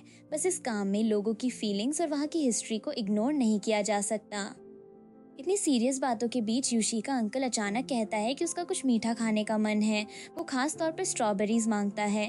यूशी पहले साफ मना कर देती है। अंकल भी तुरंत कहता है कि ठीक है, फिर वो कुछ नहीं खरीदेगा। उसके ऐसा कहते ही यूशी अपना फैसला बदल देती है और बार बार कहती है कि ठीक है, स्ट्रॉबेरीज खरीद लेते हैं। दोनों का ये छोटा डोमेस्टिक आर्ग्यूमेंट वहीं खत्म हो जाता है। उसी समय कंपनी की सर्वे टीम वुटोंगली का इंस्पेक्शन कर रही होती है। टीम का क्लियर प्रिंसिपल है कि इस एरिया को तोड़कर पूरी तरह नया नहीं बनाया जाएगा। रेनोवेशन का फोकस पुरानी चीज़ों को उनकी ओरिजिनल कंडीशन के करीब रेस्टोर करने पर होगा। यूशी और उसका अंकल नियर बाय एरिया से गुजर रहे होते हैं। अंकल अचानक पीछे देखकर कहता है कि उसे ऐसा महसूस हुआ जैसे कोई उन्हें देख रहा हो। फिर मजाक में पूछता है कि क्या वो उस दिन इतना हैंडसम लग रहा है कि लोग उसे देखे जा रहे हैं। इसके बाद वो यूशी से शेनहुआई के बारे में पूछता है। ब्रेकअप के बाद क्या शेनहुआई ने उसे परेशान करने की कोशिश की? यूशी कहती है कि उसके पास शेनहुआई के खिलाफ सॉलिड एविडेंस है, इसलिए अब न शेनहुआई और न उसका फैमिली कोई ट्रबल क्रिएट करने की हिम्मत करेगा। अंकल उसकी प्लानिंग की तारीफ करता है और कहता है कि इस बार उसने सही तरीके से सिचुएशन हैंडल की। दूसरी तरफ सर्वे टीम बताती है कि वुटोंगली की असली वैल्यू उसकी एवरीडे लाइफ और लेयर्ड हिस्ट्री में है। रेनोवेशन के दौरान इन दोनों चीजों को खोना नहीं चाहिए। टीम को आगे रेनक्वांटैंग दिखाई देता है। गाइड बताता है कि ये वुटोंगली की famous traditional Chinese medicine shop है। ओल्ड मास्टर यू एक स्किल्ड डॉक्टर होने के साथ बहुत अच्छे इंसान भी हैं। हर महीने की 20 तारीख को वो नेबर्स के लिए फ्री पल्स डायग्नोसिस करते हैं। दशकों से रेन हो या धूप, ये प्रैक्टिस कभी नहीं रुकी। बाहर लगी लंबी क्यू दिखाती है कि नेबरहुड के लोग उन पर कितना भरोसा करते हैं। प्रेसिडेंट जो ये सुनकर कहता है कि ओल्ड मास्टर यू इस एरिया में सच में बहुत रिस्पेक्टेड हैं। वो रेनक्वांटैंग के पास जाकर सिचुएशन खुद देखने का फैसला करता है। क्लिनिक में पेशेंट्स मेडिसिन लेकर जा रहे होते हैं। यूशी की नज़र अचानक कंपनी के लीडर्स पर पड़ती है। फिर वो प्रेसिडेंट जाओ को भी क्यू में खड़ा देखती है। उसे समझ नहीं आता कि इतना हाई रैंकिंग प्रेसिडेंट जाओ बाकी लोगों के साथ लाइन में क्यों खड़ा है। उसी दौरान यूशी की नज़र उसके पास मौजूद बुक पर जाती है और वो उसे प्रेसिडेंट जाओ की पर्सनल बुक के रूप में पहचानती है। उसका हार्ट फिर नर्वस होने लगता है, लेकिन वो खुद को काम करने की कोशिश करती है। वो मन में कहती है कि ये केवल एक चांस एनकाउंटर है और उसे नॉर्मल बिहेव करना चाहिए। यूशी क्लिनिक में अपनी नर्वसनेस छिपाने के लिए अचानक कॉफ करने लगती है। वो खुद को याद दिलाती है कि जो एक्सक्यूज उसने बनाया है उसका सच सामने नहीं आना चाहिए, लेकिन उसका ग्रैंडफादर कॉफ सुनकर उसे मेडिकल प्रॉब्लम समझ लेता है। वो कहता है कि अर्जेंट कॉफिंग और डिस्टर्ब लंग की है, इसलिए अगर यूशी भी पेशेंट है तो उसे क्यू के पीछे खड़ा होकर अपनी बारी का इंतजार करना चाहिए। यूशी जल्दी से कहती है कि वो अपने हस्बैंड का इंतजार कर रही है। ये वर्ड निकलते ही वो खुद भी ऑकवर्ड हो जाती है और तुरंत बाद दूसरी तरफ मोड़ देती है। वो सामने खड़े व्यक्ति को ग्रैंडफादर से एग्जामिन करवाने लगती है। ग्रैंडफादर पल्स और टंग देखकर बताता है कि उस व्यक्ति की स्प्लीन और स्टमक ठीक तरह काम नहीं कर रहे। डाइजेशन वीक है, टंग कोटिंग थिक और ग्रीजी है और उसे लूज स्टूल्स की प्रॉब्लम भी रहती है। इतनी पर्सनल डायग्नोसिस सबके सामने सुनकर वो व्यक्ति शर्मिंदा हो जाता है। वो पूछता है कि पब्लिक प्लेस में इतनी ब्लंट लैंग्वेज इस्तेमाल करना ज़रूरी था क्या? वो अपने बचाव में कहता है कि वर्क के कारण बहुत सोशल एंगेजमेंट्स अटेंड करने पड़ते हैं और कभी कभी अल्कोहल लेना ज़रूरी होता है। ग्रैंडफादर कहता है कि हेल्थ खराब होगी तो कोई व्यक्ति अपने बाकी काम भी प्रॉपरली नहीं संभाल पाएगा। वो उसे मेडिसिन लेने भेज देता है। यूशी ये सब सुनकर सोचती है कि उसने अपने सुपीरियर या कॉलीग की सीक्रेट हेल्थ प्रॉब्लम जान ली है। वो व्यक्ति फिर भी इंसिस्ट करता है कि उसकी हेल्थ बहुत अच्छी है और वो फ्री टाइम मिलते ही जिम जाता है। इसके बाद दूसरे पुरुष की एग्जामिनेशन होती है। ग्रैंडफादर उसे बाहर से स्ट्रॉन्ग लेकिन अंदर से वीक बताता है। डायग्नोसिस में weak life, gate fire, lower back और नी पेन, कोल्ड से डर और रात में बार बार यूरिनेशन जैसी प्रॉब्लम सामने आती हैं। ग्रैंडफादर साफ कह देता है कि ऐसी कंडीशन में शायद वो जरूरी काम के लिए भी पर्याप्त केपेबल नहीं है। वो व्यक्ति एम्बैरेसमेंट में कहता है कि ये कैसे पॉसिबल है। वो रोज वर्कआउट करता है और खुद को पूरी तरह हेल्दी मानता है। ग्रैंडफादर जवाब देता है कि फिटनेस करने से किडनीज नरिश नहीं होती। वो उसे भी ज्यादा आर्ग्यूमेंट करने के बजाय मेडिसिन लेने भेज देता है। आखिर प्रेसिडेंट जॉ की बारी आती है। ओल्ड मास्टर यू उसकी पल्स चेक करता है। कुछ देर एग्जामिनेशन के बाद वो कहता है कि प्रेसिडेंट जॉ की पल्स स्टेडी और स्ट्रॉन्ग है। उसके छी और ब्लड अबंडेंट हैं और बोन्स तथा मसल्स भी स्ट्रॉन्ग हैं। ग्रैंडफादर उसकी बॉडी को रेयर फिजिक बताता है। प्रेसिडेंट जो पूछता है कि क्या उसकी कॉन्स्टिट्यूशन में कोई प्रॉब्लम है। ओल्ड मास्टर यू कहता है कि कोई प्रॉब्लम नहीं है, उल्टा उसके अंदर यांग एनर्जी बहुत अबंडेंट है और फाउंडेशन सॉलिड है। फिर वो अचानक कहता है कि ये कॉन्स्टिट्यूशन हमारी लड़की के साथ बहुत कॉम्प्लीमेंट्री है। यूशी और प्रेसिडेंट जो दोनों ये सुनते हैं। प्रेसिडेंट जो खुद पूछता है कि उनकी कॉन्स्टिट्यूशंस एक दूसरे को कैसे कॉम्प्लीमेंट करती हैं। ग्रैंडफादर समझाता है कि यूशी जन्म से थोड़ी वीक रही है, उसके छे और ब्लड में डिफिशिएंसी है। वो बचपन से कोल्ड से डरती है और उसके हैंड्स तथा फीट अक्सर कोल्ड रहते हैं, इसलिए उसे वार्मथ और नरिशमेंट की ज़रूरत है। इसके बिल्कुल ऑपोजिट प्रेसिडेंट जो की पल्स स्ट्रॉन्ग और स्टेडी है। उसकी यांग एनर्जी अपने पीक पर है और उसे कोल्ड से डर नहीं लगता। ग्रैंडफादर उसे एक्सट्रीमली यांग कॉन्स्टिट्यूशन वाला व्यक्ति बताता है। सीधी भाषा में यूशी की बॉडी येन और कोल्ड की तरफ जाती है, जबकि प्रेसिडेंट जो में अबंडेंट यांग एनर्जी है। इसलिए ओल्ड मास्टर यू कहता है कि प्रेसिडेंट जो यूशी के लिए एक एक्सीलेंट टॉनिक जैसा है। यूशी पब्लिक में ये सब सुनकर एम्बैरेस्ड हो जाती है। वो ग्रैंडफादर से कहती है कि वो ऐसी बातें बंद करे और पेशेंट्स देखने पर फोकस करे। तभी मॉर्निंग क्लिनिक का टाइम खत्म हो जाता है। ओल्ड मास्टर यू सभी से कहता है कि फ्री कंसल्टेशन की मॉर्निंग टाइमिंग समाप्त हो चुकी है। जिन्हें जरूरत हो वे आफ्टरनून में क्यू के अनुसार वापस आएं। क्लिनिक का काम खत्म होने के बाद प्रेसिडेंट जाओ यूशी से पूछता है कि क्या वो उस रात फ्री है। वो बताता है कि वुटोंगली रेनोवेशन की प्रिलिमिनरी सर्वे हो चुकी है, लेकिन प्लान का डीपर एनालिसिस अभी बाकी है। अगर यूशी के पास समय हो तो वो प्रेसिडेंट जाओ को एरिया में वॉक करवाकर कुछ लोकल डिटेल समझा सकती है। यूशी पहले पूछती है कि क्या वो अकेला होगा। प्रेसिडेंट जाओ साफ कहता है कि उसके साथ कोई टीम नहीं होगी, केवल वही होगा। यूशी फिर पूछती है कि क्या ये ऑफिशियल वर्क रिक्वायरमेंट है।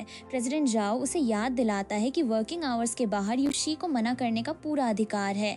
फिर वो उसका नाम लेकर सीधे पूछता है कि क्या वो उसे रिजेक्ट करने वाली है। यूशी कुछ सोचकर जाने के लिए अग्री कर जाती है। दोनों उसी शाम 7 बजे वुटोंग लेन के एंट्रेंस पर लगे ओल्ड लोकस ट्री के नीचे मिलने का टाइम तय करते हैं। प्रेसिडेंट जाओ के जाने के बाद यूशी का अंकल पूछता है कि वो पावरफुल ऑरा और शार्प आइज वाला आदमी कौन था। यूशी बताती है कि वही उनकी इन्वेस्टिगेशन और प्रोजेक्ट से जुड़ा लीडर है। फिर वो अंकल से कहती है कि शायद उसे उस रात फिर ओवरटाइम करना पड़ेगा। वुटोंगली रेनोवेशन के लिए एक और विजिट। अंकल कैजुअली कहता है कि वर्क है तो ओवरटाइम कर ले, इसमें गिल्टी होने की क्या बात है। यूशी तुरंत कहती है कि वो गिल्टी नहीं है। अंकल उसकी नर्वस रिएक्शन देखकर कुछ समझने की कोशिश करता है, लेकिन यूशी रिपीटेडली इनकार करके बात बदल देती है। वो अंकल को खाना खाने चलने के लिए कहती है।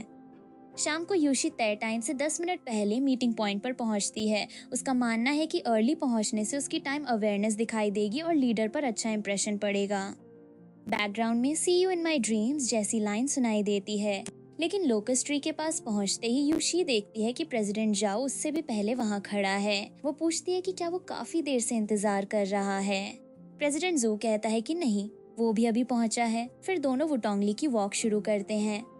चलते हुए प्रेसिडेंट जो करंट प्लानिंग डायरेक्शन समझाता है। वुटोंगली के हिस्टोरिकल अपीयरेंस को प्रिजर्व करना है, रेजिडेंट्स की क्वालिटी ऑफ लाइफ इंप्रूव करनी है और साथ ही एरिया के कल्चरल टूरिज्म पोटेंशियल को डेवलप करना है। यूशी वहीं बड़ी हुई है और लोकल सिचुएशन को अच्छे से समझती है, इसलिए प्रेसिडेंट जाओ उससे उसके थॉट्स पूछता है। यूशी कहती है कि इस प्रोजेक्ट का सबसे डिफिकल्ट हिस्सा बिल्डिंग, रोड या पाइपलाइन नहीं, बल्कि लोग हैं। वुटोंगली में रहने वाले एल्डरली रेजिडेंट्स की एवरेज एज 60 से ज़्यादा है। वे वहाँ की स्लो लाइफ और अपने नेबर्स के साथ बने रिलेशनशिप्स के आदी हैं। कई लोगों और उनके फैमिलीज़ की रूट्स दशकों बल्कि जनरेशन से उसी जगह जुड़ी हैं।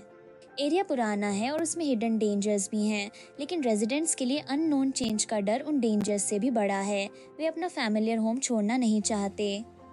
यूशी प्रेसिडेंट जो को एक नैरो एली दिखाती है। एंट्रेंस 3 मेट्रेस से भी कम वाइड है, इसलिए फायर ट्रक अंदर नहीं जा सकता।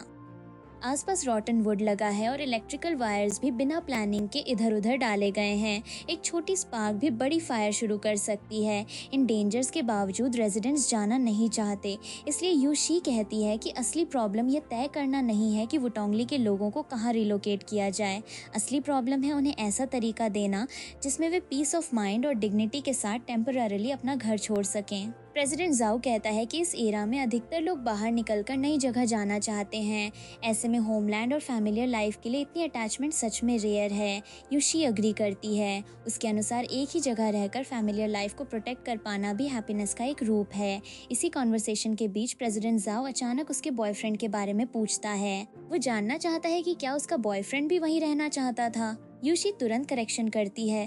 वो कहती है कि उसका कोई बॉयफ्रेंड नहीं है। किंगलिन काउंटी में उसने शेन हुआई के साथ रिलेशनशिप पूरी तरह खत्म कर दिया। प्रेसिडेंट जाओ बिना सरप्राइज दिखाए कहता है कि वो जानता है। यूशी पूछती है कि उसे ये कैसे पता हो सकता है। प्रेसिडेंट जाओ उसे याद दिलाता है कि वो उसकी कार में पूरे 47 मिनट्स तक रोई थी। जाहिर है उसे ब्रेकअप के बारे में पता है। यूशी पूछती है कि कहीं प्रेसिडेंट जाओ ने ये तो नहीं सोचा कि वो बाद में शेनहुआई के पास वापस चली गई। वो मानती है कि लोगों को पहचानने में उसकी चॉइस एक बार बहुत खराब रही, लेकिन इसका मतलब ये नहीं कि वो फिर उसी स्कमबैग के पास लौट जाएगी।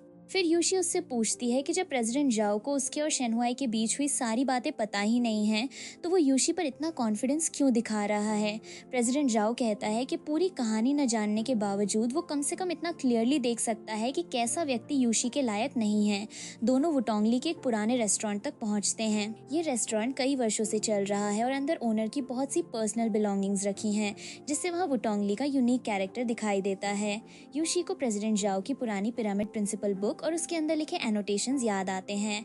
बातों के बीच प्रेसिडेंट जाओ साफ करता है कि वो चीज कंपनी की प्रॉपर्टी नहीं, उसकी पर्सनल प्रॉपर्टी है। यूशी की नजर रेस्टोरेंट के अंदर ऊपर जाती स्टेयरकेस पर पड़ती है। वो बताती है कि वहाँ ओनर की प्राइवेट बुक स्टोर है और उसके अंदर एक बहुत पुराना पियानो भी रखा है जो अब भी बज सकता है। प्रेसिडेंट जाओ पूछता है कि क्या यूशी पियानो सुनना चाहेगी। यूशी को हैरानी होती है कि इतना बिजी रहने वाला प्रेसिडेंट जाओ पियानो भी बजा सकता है। प्रेसिडेंट जाओ कहता है कि वर्क के बाहर कुछ ऐसी चीजें करना जरूरी है जिनका कोई प्रैक्टिकल फायदा न हो, क्योंकि उन्हीं से लाइफ में बैलेंस बना रहता है। यूशी पियानो को यूजलेस मानने से इनकार करती है और अपने सीनियर की बात याद करती है, जो गर्ल्स के लिए पियानो बजाना और फ्यूचर वेडिंग पर परफॉर्मेंस देना चाहता था।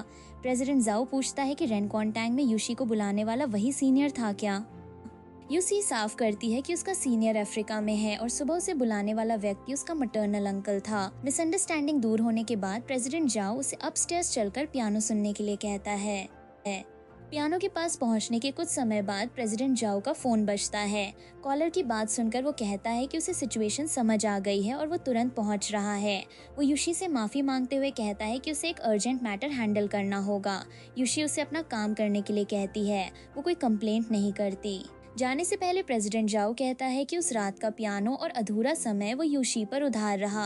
इसके बाद एक छोटा एक्सचेंज होता है जिसमें किसी को पास आकर हेल्प करने के लिए कहा जाता है। एक व्यक्ति दूसरे को केयरफुल रहने की वार्निंग देता है। अल्कोहल टॉलरेंस खराब होने का मेंशन होता है और उसे इतनी तेजी से ड्रिंक न करने की सलाह दी जाती है। आखिर उसे आराम करने के लिए कहा जाता है। ये छोटी बातचीत बाय और गुड नाइट पर खत्म हो जाती है। अकेले होने पर यूशी को फिर किसी की बैग और वो हग याद आता है। वो खुद से पूछती है कि उसने अभी क्या कर दिया। उसे ये भी शक होता है कि प्रेसिडेंट जाओ ने जो किया कहीं वो जानबूझकर तो नहीं था। अगली सुबह उसका अंकल उसे जल्दी जागा देखकर मजाक करता है। वो कहता है कि आज सूरज वेस्ट से निकला है क्या, क्योंकि यूशी वीकेंड पर आमतौर पर दोपहर तक सोती रहती है। वो यूशी की हालत देखकर पूछता है कि क्या वो किसी रिलेशनशिप में है। यूशी उसे कोई आंसर नहीं देती। वो अंदर ही अंदर सोचती है कि पिछली रात जब भी उसने आंखें बंद की, उसे एटिक में प्रेसिडेंट जाओ का उसे पकड़ना याद आता रहा। ऐसी हालत में वो कैसे सो सकती थी। यूशी बताती है कि रेनकॉन्टैंग उस दिन क्लोज्ड है। उसके मैटरनल ग्रैंडफादर हर महीने की 20 तारीख को फ्री कंसल्टेशन करते हैं और 21 तारीख को फिक्स रेस्ट लेते हैं। असिस्टेंट जांग बताता है कि sister Li old master Yu से पर्सनली कुछ पूछना चाहती है और जानना चाहती है कि उस दिन उनसे मिलना कन्वीनियंट होगा या नहीं। यूशी कहती है कि अगर कोई सवाल है तो ग्रैंडफादर से पूछा जा सकता है। कुछ समय बाद यूशी बाहर असिस्टेंट जांग को देखती है, लेकिन उसके साथ आने वाले व्यक्ति को देखकर वो रुक जाती है। वहाँ असिस्टेंट जांग के बजाय असली विजिटर प्रेसिडेंट जाओ। प्रेसिडेंट जो अपना इंट्रोडक्शन जो युशेंग के रूप में देता है और बिना नोटिस आए डिस्टर्ब करने के लिए माफी मांगता है। ओल्ड मास्टर यू उसे अंदर आने और बैठने के लिए कहता है। प्रेसिडेंट जो पोलाइटली बताता है कि वो वुटोंगली रेनोवेशन प्रोजेक्ट के बारे में ओल्ड मास्टर यू की ओपिनियन सुनने आया है। यूशी ये सुनते ही अंदर से पैनिक करने लगती है। उसके ग्रैंडफादर को रिनोवेशन शब्द सुनना भी पसंद नहीं। यूशी ने पिछले दिन केवल टॉपिक मेंशन किया था और उसे तुरंत डांट पड़ गई थी। अब उसके सामने खुद प्रेसिडेंट जाओ बैठा है। ओल्ड मास्टर यू सीधा सवाल करता है कि कंपनी ने जब पहले ही सब अरेंजमेंट्स कर लिए हैं तो एक ओल्ड मैन की ओपिनियन पूछने का क्या फायदा। उसके बोलने या न बोलने से कंपनी अपना प्लान बदलने वाली नहीं है। बात के बीच लियू शुआई जैसा नाम भी सुनाई देता है, लेकिन कॉन्वर्सेशन तुरंत प्रोजेक्ट पर लौट आती है। प्रेसिडेंट जू कोई आर्ग्यूमेंट शुरू करने के बजाय ओल्ड मास्टर यू के सामने एक पुराना फ्लोर प्लान रखता है। वो बताता है कि ये वुटोंगली का 40 इयर्स ओल्ड मैप है और ओल्ड मास्टर यू इसे जरूर पहचानता होगा। वो कहता है कि कंपनी की सोल्यूशन वुटोंगली को पूरी तरह उप्रूट करने की नहीं है। फिर वो रेनकॉन्टैंग के ईस्ट साइड मौजूद 3 ओल्ड क्लिनिक रूम्स का मेंशन करता है। डेकेड्स पहले रोड वाइडनिंग के लिए उन्हें फोर्सिबली डिमोलिश कर दिया गया था। ओल्ड मास्टर यू उस घटना को कंफर्म करता है। यूशी पहली बार समझती है कि उसके ग्रैंडफादर का रेनोवेशन के प्रति रेजिस्टेंस केवल स्टबर्ननेस नहीं है। पहले हुई रेडिकल डेमोलिशन ने उसका ट्रस्ट तोड़ा था। वो खुद भी इस डेकेड्स ओल्ड इंसिडेंट के बारे में नहीं जानती थी, इसलिए उसे हैरानी होती है कि प्रेसिडेंट जाओ को ये सब कैसे पता चला। प्रेसिडेंट जाओ बताता है कि उसने रिकॉर्ड्स और इन्फॉर्मेशन चेक की हैं। उसे यह भी मालूम है कि ओल्ड मास्टर यू ने एपिडेमिक प्रिवेंशन स्टेशन बनाने में कोऑपरेशन दिया था। उसने एक दूसरी एंसेस्ट्रल प्रॉपर्टी भी वॉलंटरीली दे दी थी। वर्षों के बदलाव के बाद वही प्रॉपर्टी अब सिंघाई हॉस्पिटल का हिस्सा बन चुकी है। ओल्ड मास्टर यू ने उसके बदले कभी एक पैसा नहीं मांगा और कोई कॉम्पेंसेशन रिसीव नहीं की। प्रेसिडेंट जाओ कहता है कि इस बार सिचुएशन अलग है। कंपनी उसके कोर्टयार्ड की एक ब्रिक या टाइल भी नहीं छुएगी, केवल अंडरग्राउंड पाइप नेटवर्क अपग्रेड किया जाएगा। वो मैप पर दूसरी जगह दिखाकर बताता है कि वहाँ traditional Chinese medicine culture exhibition hall बनाया जाएगा। उस हॉल के अंदर क्या और कैसे डिस्प्ले होगा, इसका final plan old master you खुद डिसाइड कर सकता है। ओल्ड मास्टर यू उसकी ऑफर से प्रभावित होने के बजाय शक करता है। वो कहता है कि प्रेसिडेंट जाओ पिछले दिन इन्वेस्टिगेशन के लिए आया और अगले ही दिन उसके पास पहुंच गया। जाहिर है कंपनी को रेन क्वांटैंग की वुटोंगली में पोजीशन और उसके इन्फ्लुएंस की जरूरत है। उसके हिसाब से एग्जीबिशन हॉल का टाइटल केवल उसे खुश करके नेबरहुड से सपोर्ट लेने का तरीका है। ऐसे एम्प्टी टाइटल का उसके लिए कोई उपयोग नहीं है, इसलिए कंपनी ये एक्सपेक्ट न करे कि ओल्ड मास्टर यू बाकी रेजिडेंट्स को मनाने में हेल्प करेगा। प्रेसिडेंट जॉब फिर एक डेकेड्स ओल्ड न्यूज़पेपर उसके सामने रखता है। उसने उस समय की घटना लिखी है जब ओल्ड मास्टर यू ने हॉस्पिटल के लिए प्रॉपर्टी डोनेट की थी। न्यूज़पेपर में उसका स्टेटमेंट था कि हाउस खो जाए तो मनी दोबारा कमाई जा सकती है, लेकिन ह्यूमन लाइफ वेट नहीं कर सकती। प्रेसिडेंट जो कहता है कि proposed cultural centre old master you के पर्सनल सम्मान के लिए नहीं है, वो उन बच्चों के लिए है जो वुटोंगली के सिकमोर ट्रीज और ओल्ड रोड्स के बीच बड़े हुए हैं। किसी को फ्यूचर जनरेशंस को बताना होगा कि इन स्टोन रोड्स ने कैसी हिस्ट्री देखी है और यहाँ रहने वाले लोगों ने क्या सैक्रिफाइसेस किए। ओल्ड मास्टर यू की टोन धीरे धीरे बदलती है। वो प्रेसिडेंट जो से डायरेक्ट कॉन्फर्मेशन मांगता है कि रेनोवेशन में फोर्स डेमोलिशन नहीं होगा और ओल्ड रेजिडेंट्स को उनके घरों से परमानेंटली नहीं निकाला जाएगा। प्रेसिडेंट जो प्रॉमिस करता है कि बिना परमिशन कोर्टयार्ड की एक ब्रिक या टाइल भी नहीं हटाई जाएगी। प्रोजेक्ट केवल अंडरग्राउंड पाइप्स और लिविंग फैसिलिटीज अपग्रेड करेगा, सिक्योरिटी बढ़ाएगा और ओल्ड एरिया की पहचान को सुरक्षित रखेगा। उसकी बात सुनने के बाद ओल्ड मास्टर यू शी से प्रेसिडेंट जो के लिए टी पोर करने को कहता है। मीटिंग खत्म होने पर ओल्ड मास्टर यू कहता है कि उसे दूसरा काम भी करना है। जाने से पहले वो यूशी को कुछ देकर कहता है कि इसे अपने लीडर को पेश करे। बाहर प्रेसिडेंट जाओ यूशी को प्रोजेक्ट का ऑफिशियल प्रोसेस बताता है। रेनोवेशन प्लान का पब्लिक अनाउंसमेंट अगले सप्ताह जारी होगा। उसके बाद एक वीक तक पब्लिक कमेंट्स और ऑब्जेक्शंस लिए जाएंगे। अगर ऑपोजिशन रेट 25% से ज्यादा हुआ तो प्रोजेक्ट टेम्पररीली शेल्फ कर दिया जाएगा। यूशी ये बात अपने ग्रैंडफादर को एडवांस में बता सकती है। प्रेसिडेंट जाओ नोटिस करता है कि यूशी उससे कुछ पूछना चाहती है। यूशी आखिर सवाल करती है कि उसे ग्रैंडफादर की लाइफ और पुराने सैक्रिफाइसेस के बारे में इतनी इन्फॉर्मेशन कैसे मिली, जबकि खुद यूशी को भी ये सब नहीं पता था। प्रेसिडेंट जाओ कहता है कि अगर कोई सच में जानना चाहे तो इन्फॉर्मेशन मिल जाती है, लेकिन उसने कैसे पता किया ये सबसे इम्पोर्टेंट बात नहीं है। इम्पोर्टेंट ये है कि ओल्ड मास्टर यू जैसे लोगों को समय बीतने के बाद भी याद रखा जाना चाहिए। तभी बाहर बारिश शुरू हो जाती है। प्रेसिडेंट जाओ यूशी से कहता है कि वो जल्दी घर लौट जाए और भीगे नहीं। यूशी उसे कुछ देर वेट करने के लिए कहती है और उसके दोनों अम्ब्रेलाज लेकर आती है। वो बताती है कि एक अम्ब्रेला किंगलैंड काउंटी रिसर्च ट्रिप के समय प्रेसिडेंट जाओ ने उसे दिया था। दूसरा किंगशन होटल के बाहर उस हैवी रेन वाली रात का है जब वो ब्रेकअप के बाद यूशी के लिए अम्ब्रेला लेकर खड़ा था। प्रेसिडेंट जाओ कहता है कि यूशी की मेमोरी काफी अच्छी है। वो किंगलैंड काउंटी रिसर्च वाला अम्ब्रेला वापस ले लेता है, लेकिन किंगशन होटल वाला अम्ब्रेला यूशी को रखने के लिए कहता है। दोनों अम्ब्रेलाज बारिश में भीग चुके थे, फिर भी वो दूसरे अम्ब्रेला को वापस नहीं लेता। यूशी उसके एक्शन का मीनिंग समझने की कोशिश करती है। किंगलैंड काउंटी रिसर्च ट्रिप पर अम्ब्रेला देना सुपेरियर द्वारा सबॉर्डिनेट की केयर थी, मगर किंगशन होटल के बाहर ब्रेकअप वाली रात अम्ब्रेला लेकर लौटना उसकी पर्सनल इच्छा थी। यूशी के मन में ये बात साफ होने लगती है कि प्रेसिडेंट जाओ अपने उसी पर्सनल और सेल्फिश इंटेंशन की निशानी उसके पास छोड़ रहा है। रेनोवेशन प्लान पब्लिक होने पर वुटोंगली के रेजिडेंट्स एक जगह इकट्ठा होते हैं। एक रेजिडेंट पूछता है कि उसने सुना है इलेक्ट्रिकल केबल्स अंडरग्राउंड की जाएंगी, लेकिन कंपनी उसके चेरी ट्री को टच नहीं कर सकती। दूसरे रेजिडेंट्स पूछते हैं कि कंस्ट्रक्शन पीरियड के दौरान वे कहाँ रहेंगे। कंपनी रिप्रेजेंटेटिव बताता है कि नियर बाय होटल में टेम्पररी अकोमोडेशन अरेंज होगी, मील्स इंक्लूडेड होंगे और हर महीने कॉम्पेंसेशन भी दिया जाएगा, लेकिन रेजिडेंट्स इससे खुश नहीं होते।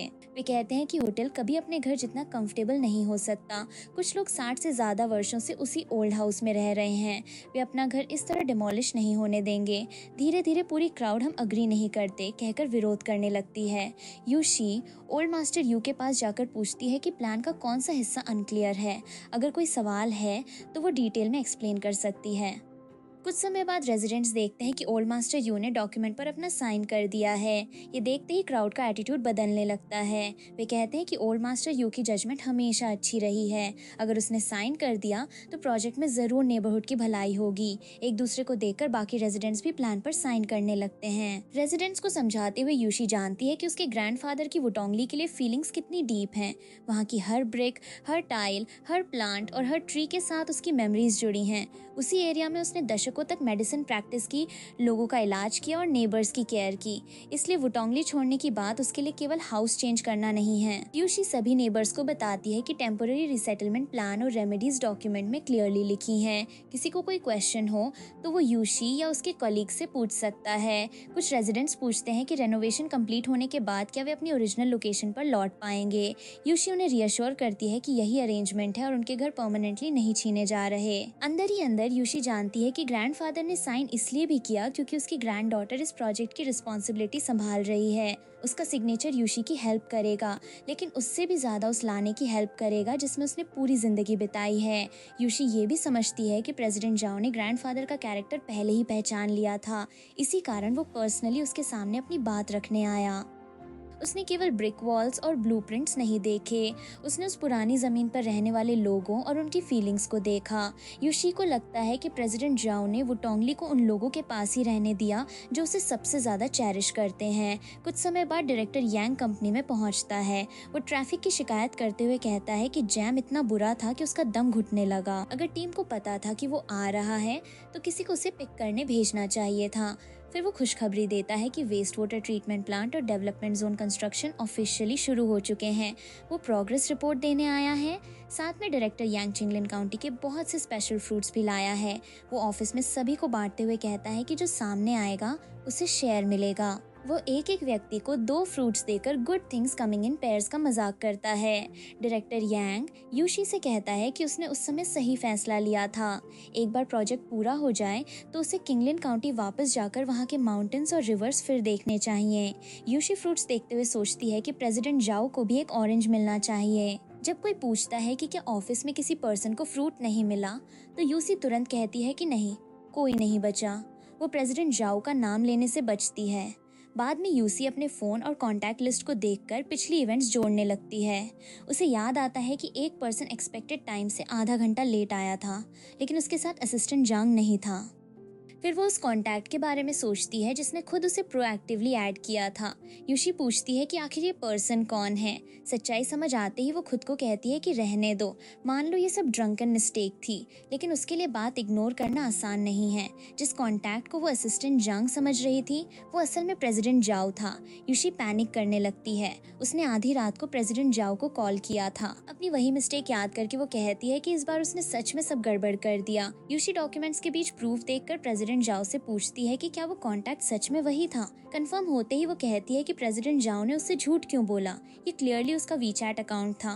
फिर उसने यूशी को क्यों बिलीव करने दिया कि वो असिस्टेंट जांग से बात कर रही है। प्रेसिडेंट जाओ शांत होकर पूछता है कि उसने कब खुद को असिस्टेंट जांग बताया था। यूशी मानती है कि शायद उसने अपनी अजम्पशन से गलत व्यक्ति समझ लिया था, मगर प्रेसिडेंट जाओ उसे करेक्ट तो कर सकता था।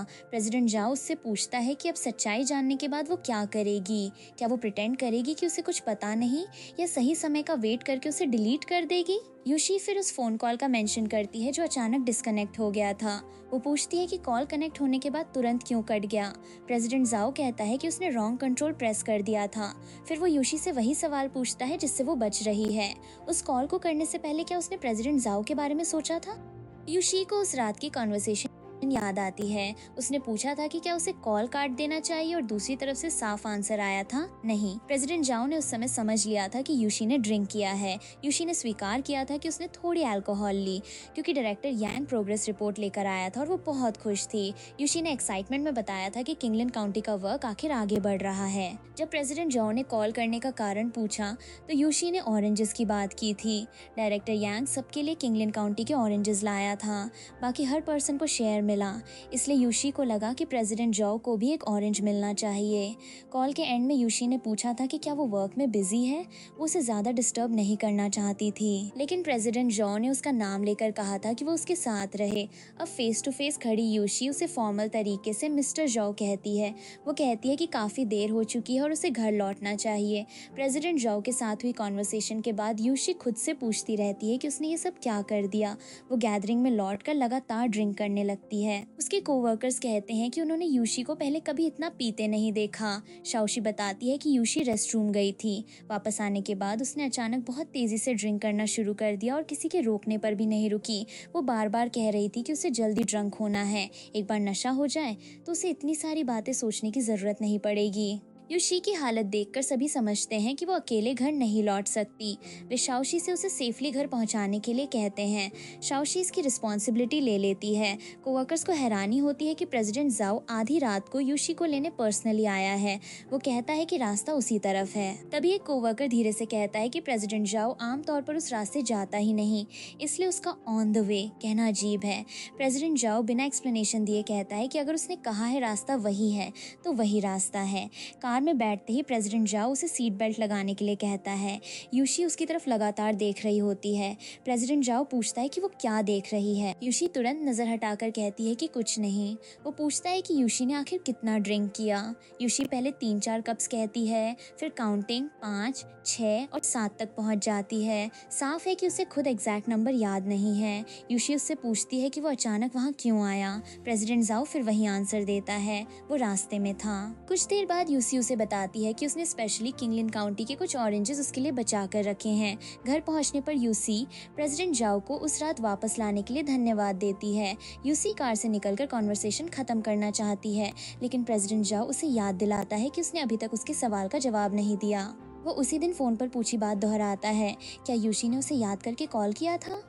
यूशी जवाब देने से बचती है। वो सिचुएशन से दूर हटने की कोशिश करती है। प्रेसिडेंट जाओ पूछता है कि वो किस चीज़ से छिप रही है। यूशी कहती है कि इस समय दोनों का इस तरह बिहेव करना अप्रोप्रिएट नहीं है। प्रेसिडेंट जाओ कहता है कि अब यूशी को अचानक रूल्स याद आ रहे हैं। जब उसने रात को कॉल किया था तब वो प्रेसिडेंट जाओ को क्या समझ रही थी। यूशी फिर अल्कोहल को ब्लेम करती है। वो कहती है कि वो ड्रंक थी, इसलिए उसने बिना सोचकर कॉल कर दिया। प्रेसिडेंट जाओ उसकी सफाई एक्सेप्ट नहीं करता। वो याद दिलाता है कि जब वो रेन क्वांटांग में उसके मैटरनल ग्रैंडफादर से मिलने आया था तब यूशी उसकी आइडेंटिटी अच्छी तरह जानती थी। उसे पता था कि सामने प्रेसिडेंट जाओ है, फिर भी उसने बाद में ड्रंक होने का बहाना बनाकर उसी पर्सन को कॉल किया। प्रेसिडेंट जाओ कहता है कि यूशी का हार्ट एक बात कहता है, लेकिन उसके वर्ड्स और एक्शंस दूसरी बात दिखाने की कोशिश करते हैं। दोनों आपस में कंसिस्टेंट नहीं हैं। इसका मतलब साफ है, यूशी के लिए ये इम्पोर्टेंट था कि कांटेक्ट कोई और नहीं, प्रेसिडेंट जाओ था। यूशी आखिर अपने डर की असली वजह बताती है। वो कहती है कि दोनों के बीच बहुत बड़ा गैप है। प्रेसिडेंट जाओ इससे सहमत नहीं होता। वो यूशी को अपनी तरफ देखने के लिए कहता है। फिर वो कहता है कि जिस बाउंड्री और डिस्टेंस की यूशी बात करती है वो हमेशा केवल उसके अपने हार्ट में थी। यूशी के हार्ट में प्रेसिडेंट जाओ के लिए जगह है। वो इस बात से भाग सकती है, लेकिन इसे डिनाई नहीं कर सकती। यूशी बहुत केयरफुल आंसर देती है। वो कहती है कि प्रेसिडेंट जाओ की आइडेंटिटी, स्टेटस और चार्म को लेकर अगर किसी भी पर्सन से पूछा जाए तो पॉजिटिव आंसर ही मिलेगा। उसके जैसा पावरफुल और अट्रैक्टिव पर्सन किसी को भी पसंद आ सकता है, लेकिन प्रेसिडेंट जाओ को जनरल आंसर नहीं चाहिए। वो यूशी से कहता है कि उसे बाकी किसी की बात नहीं सुननी। वो केवल यूशी के मुंह से उसका पर्सनल आंसर सुनना चाहता है। उनकी बातचीत के बाद अचानक डिंग डिंग जैसी रिपीटेड साउंड सुनाई देती है। कोई हे कहता है और फिर इस लगातार रिंगिंग को अनोइंग बताता है। एक व्यक्ति पूछता है कि इनमें से किसे आंसर या फीड करना है। दूसरी तरफ से गुड कहा जाता है और फिर आवाज आती है, हम आ रहे हैं। इसके साथ ही वहाँ लाफ्टर शुरू हो जाती है और लगातार हंसी के बीच कहानी खत्म हो जाती है।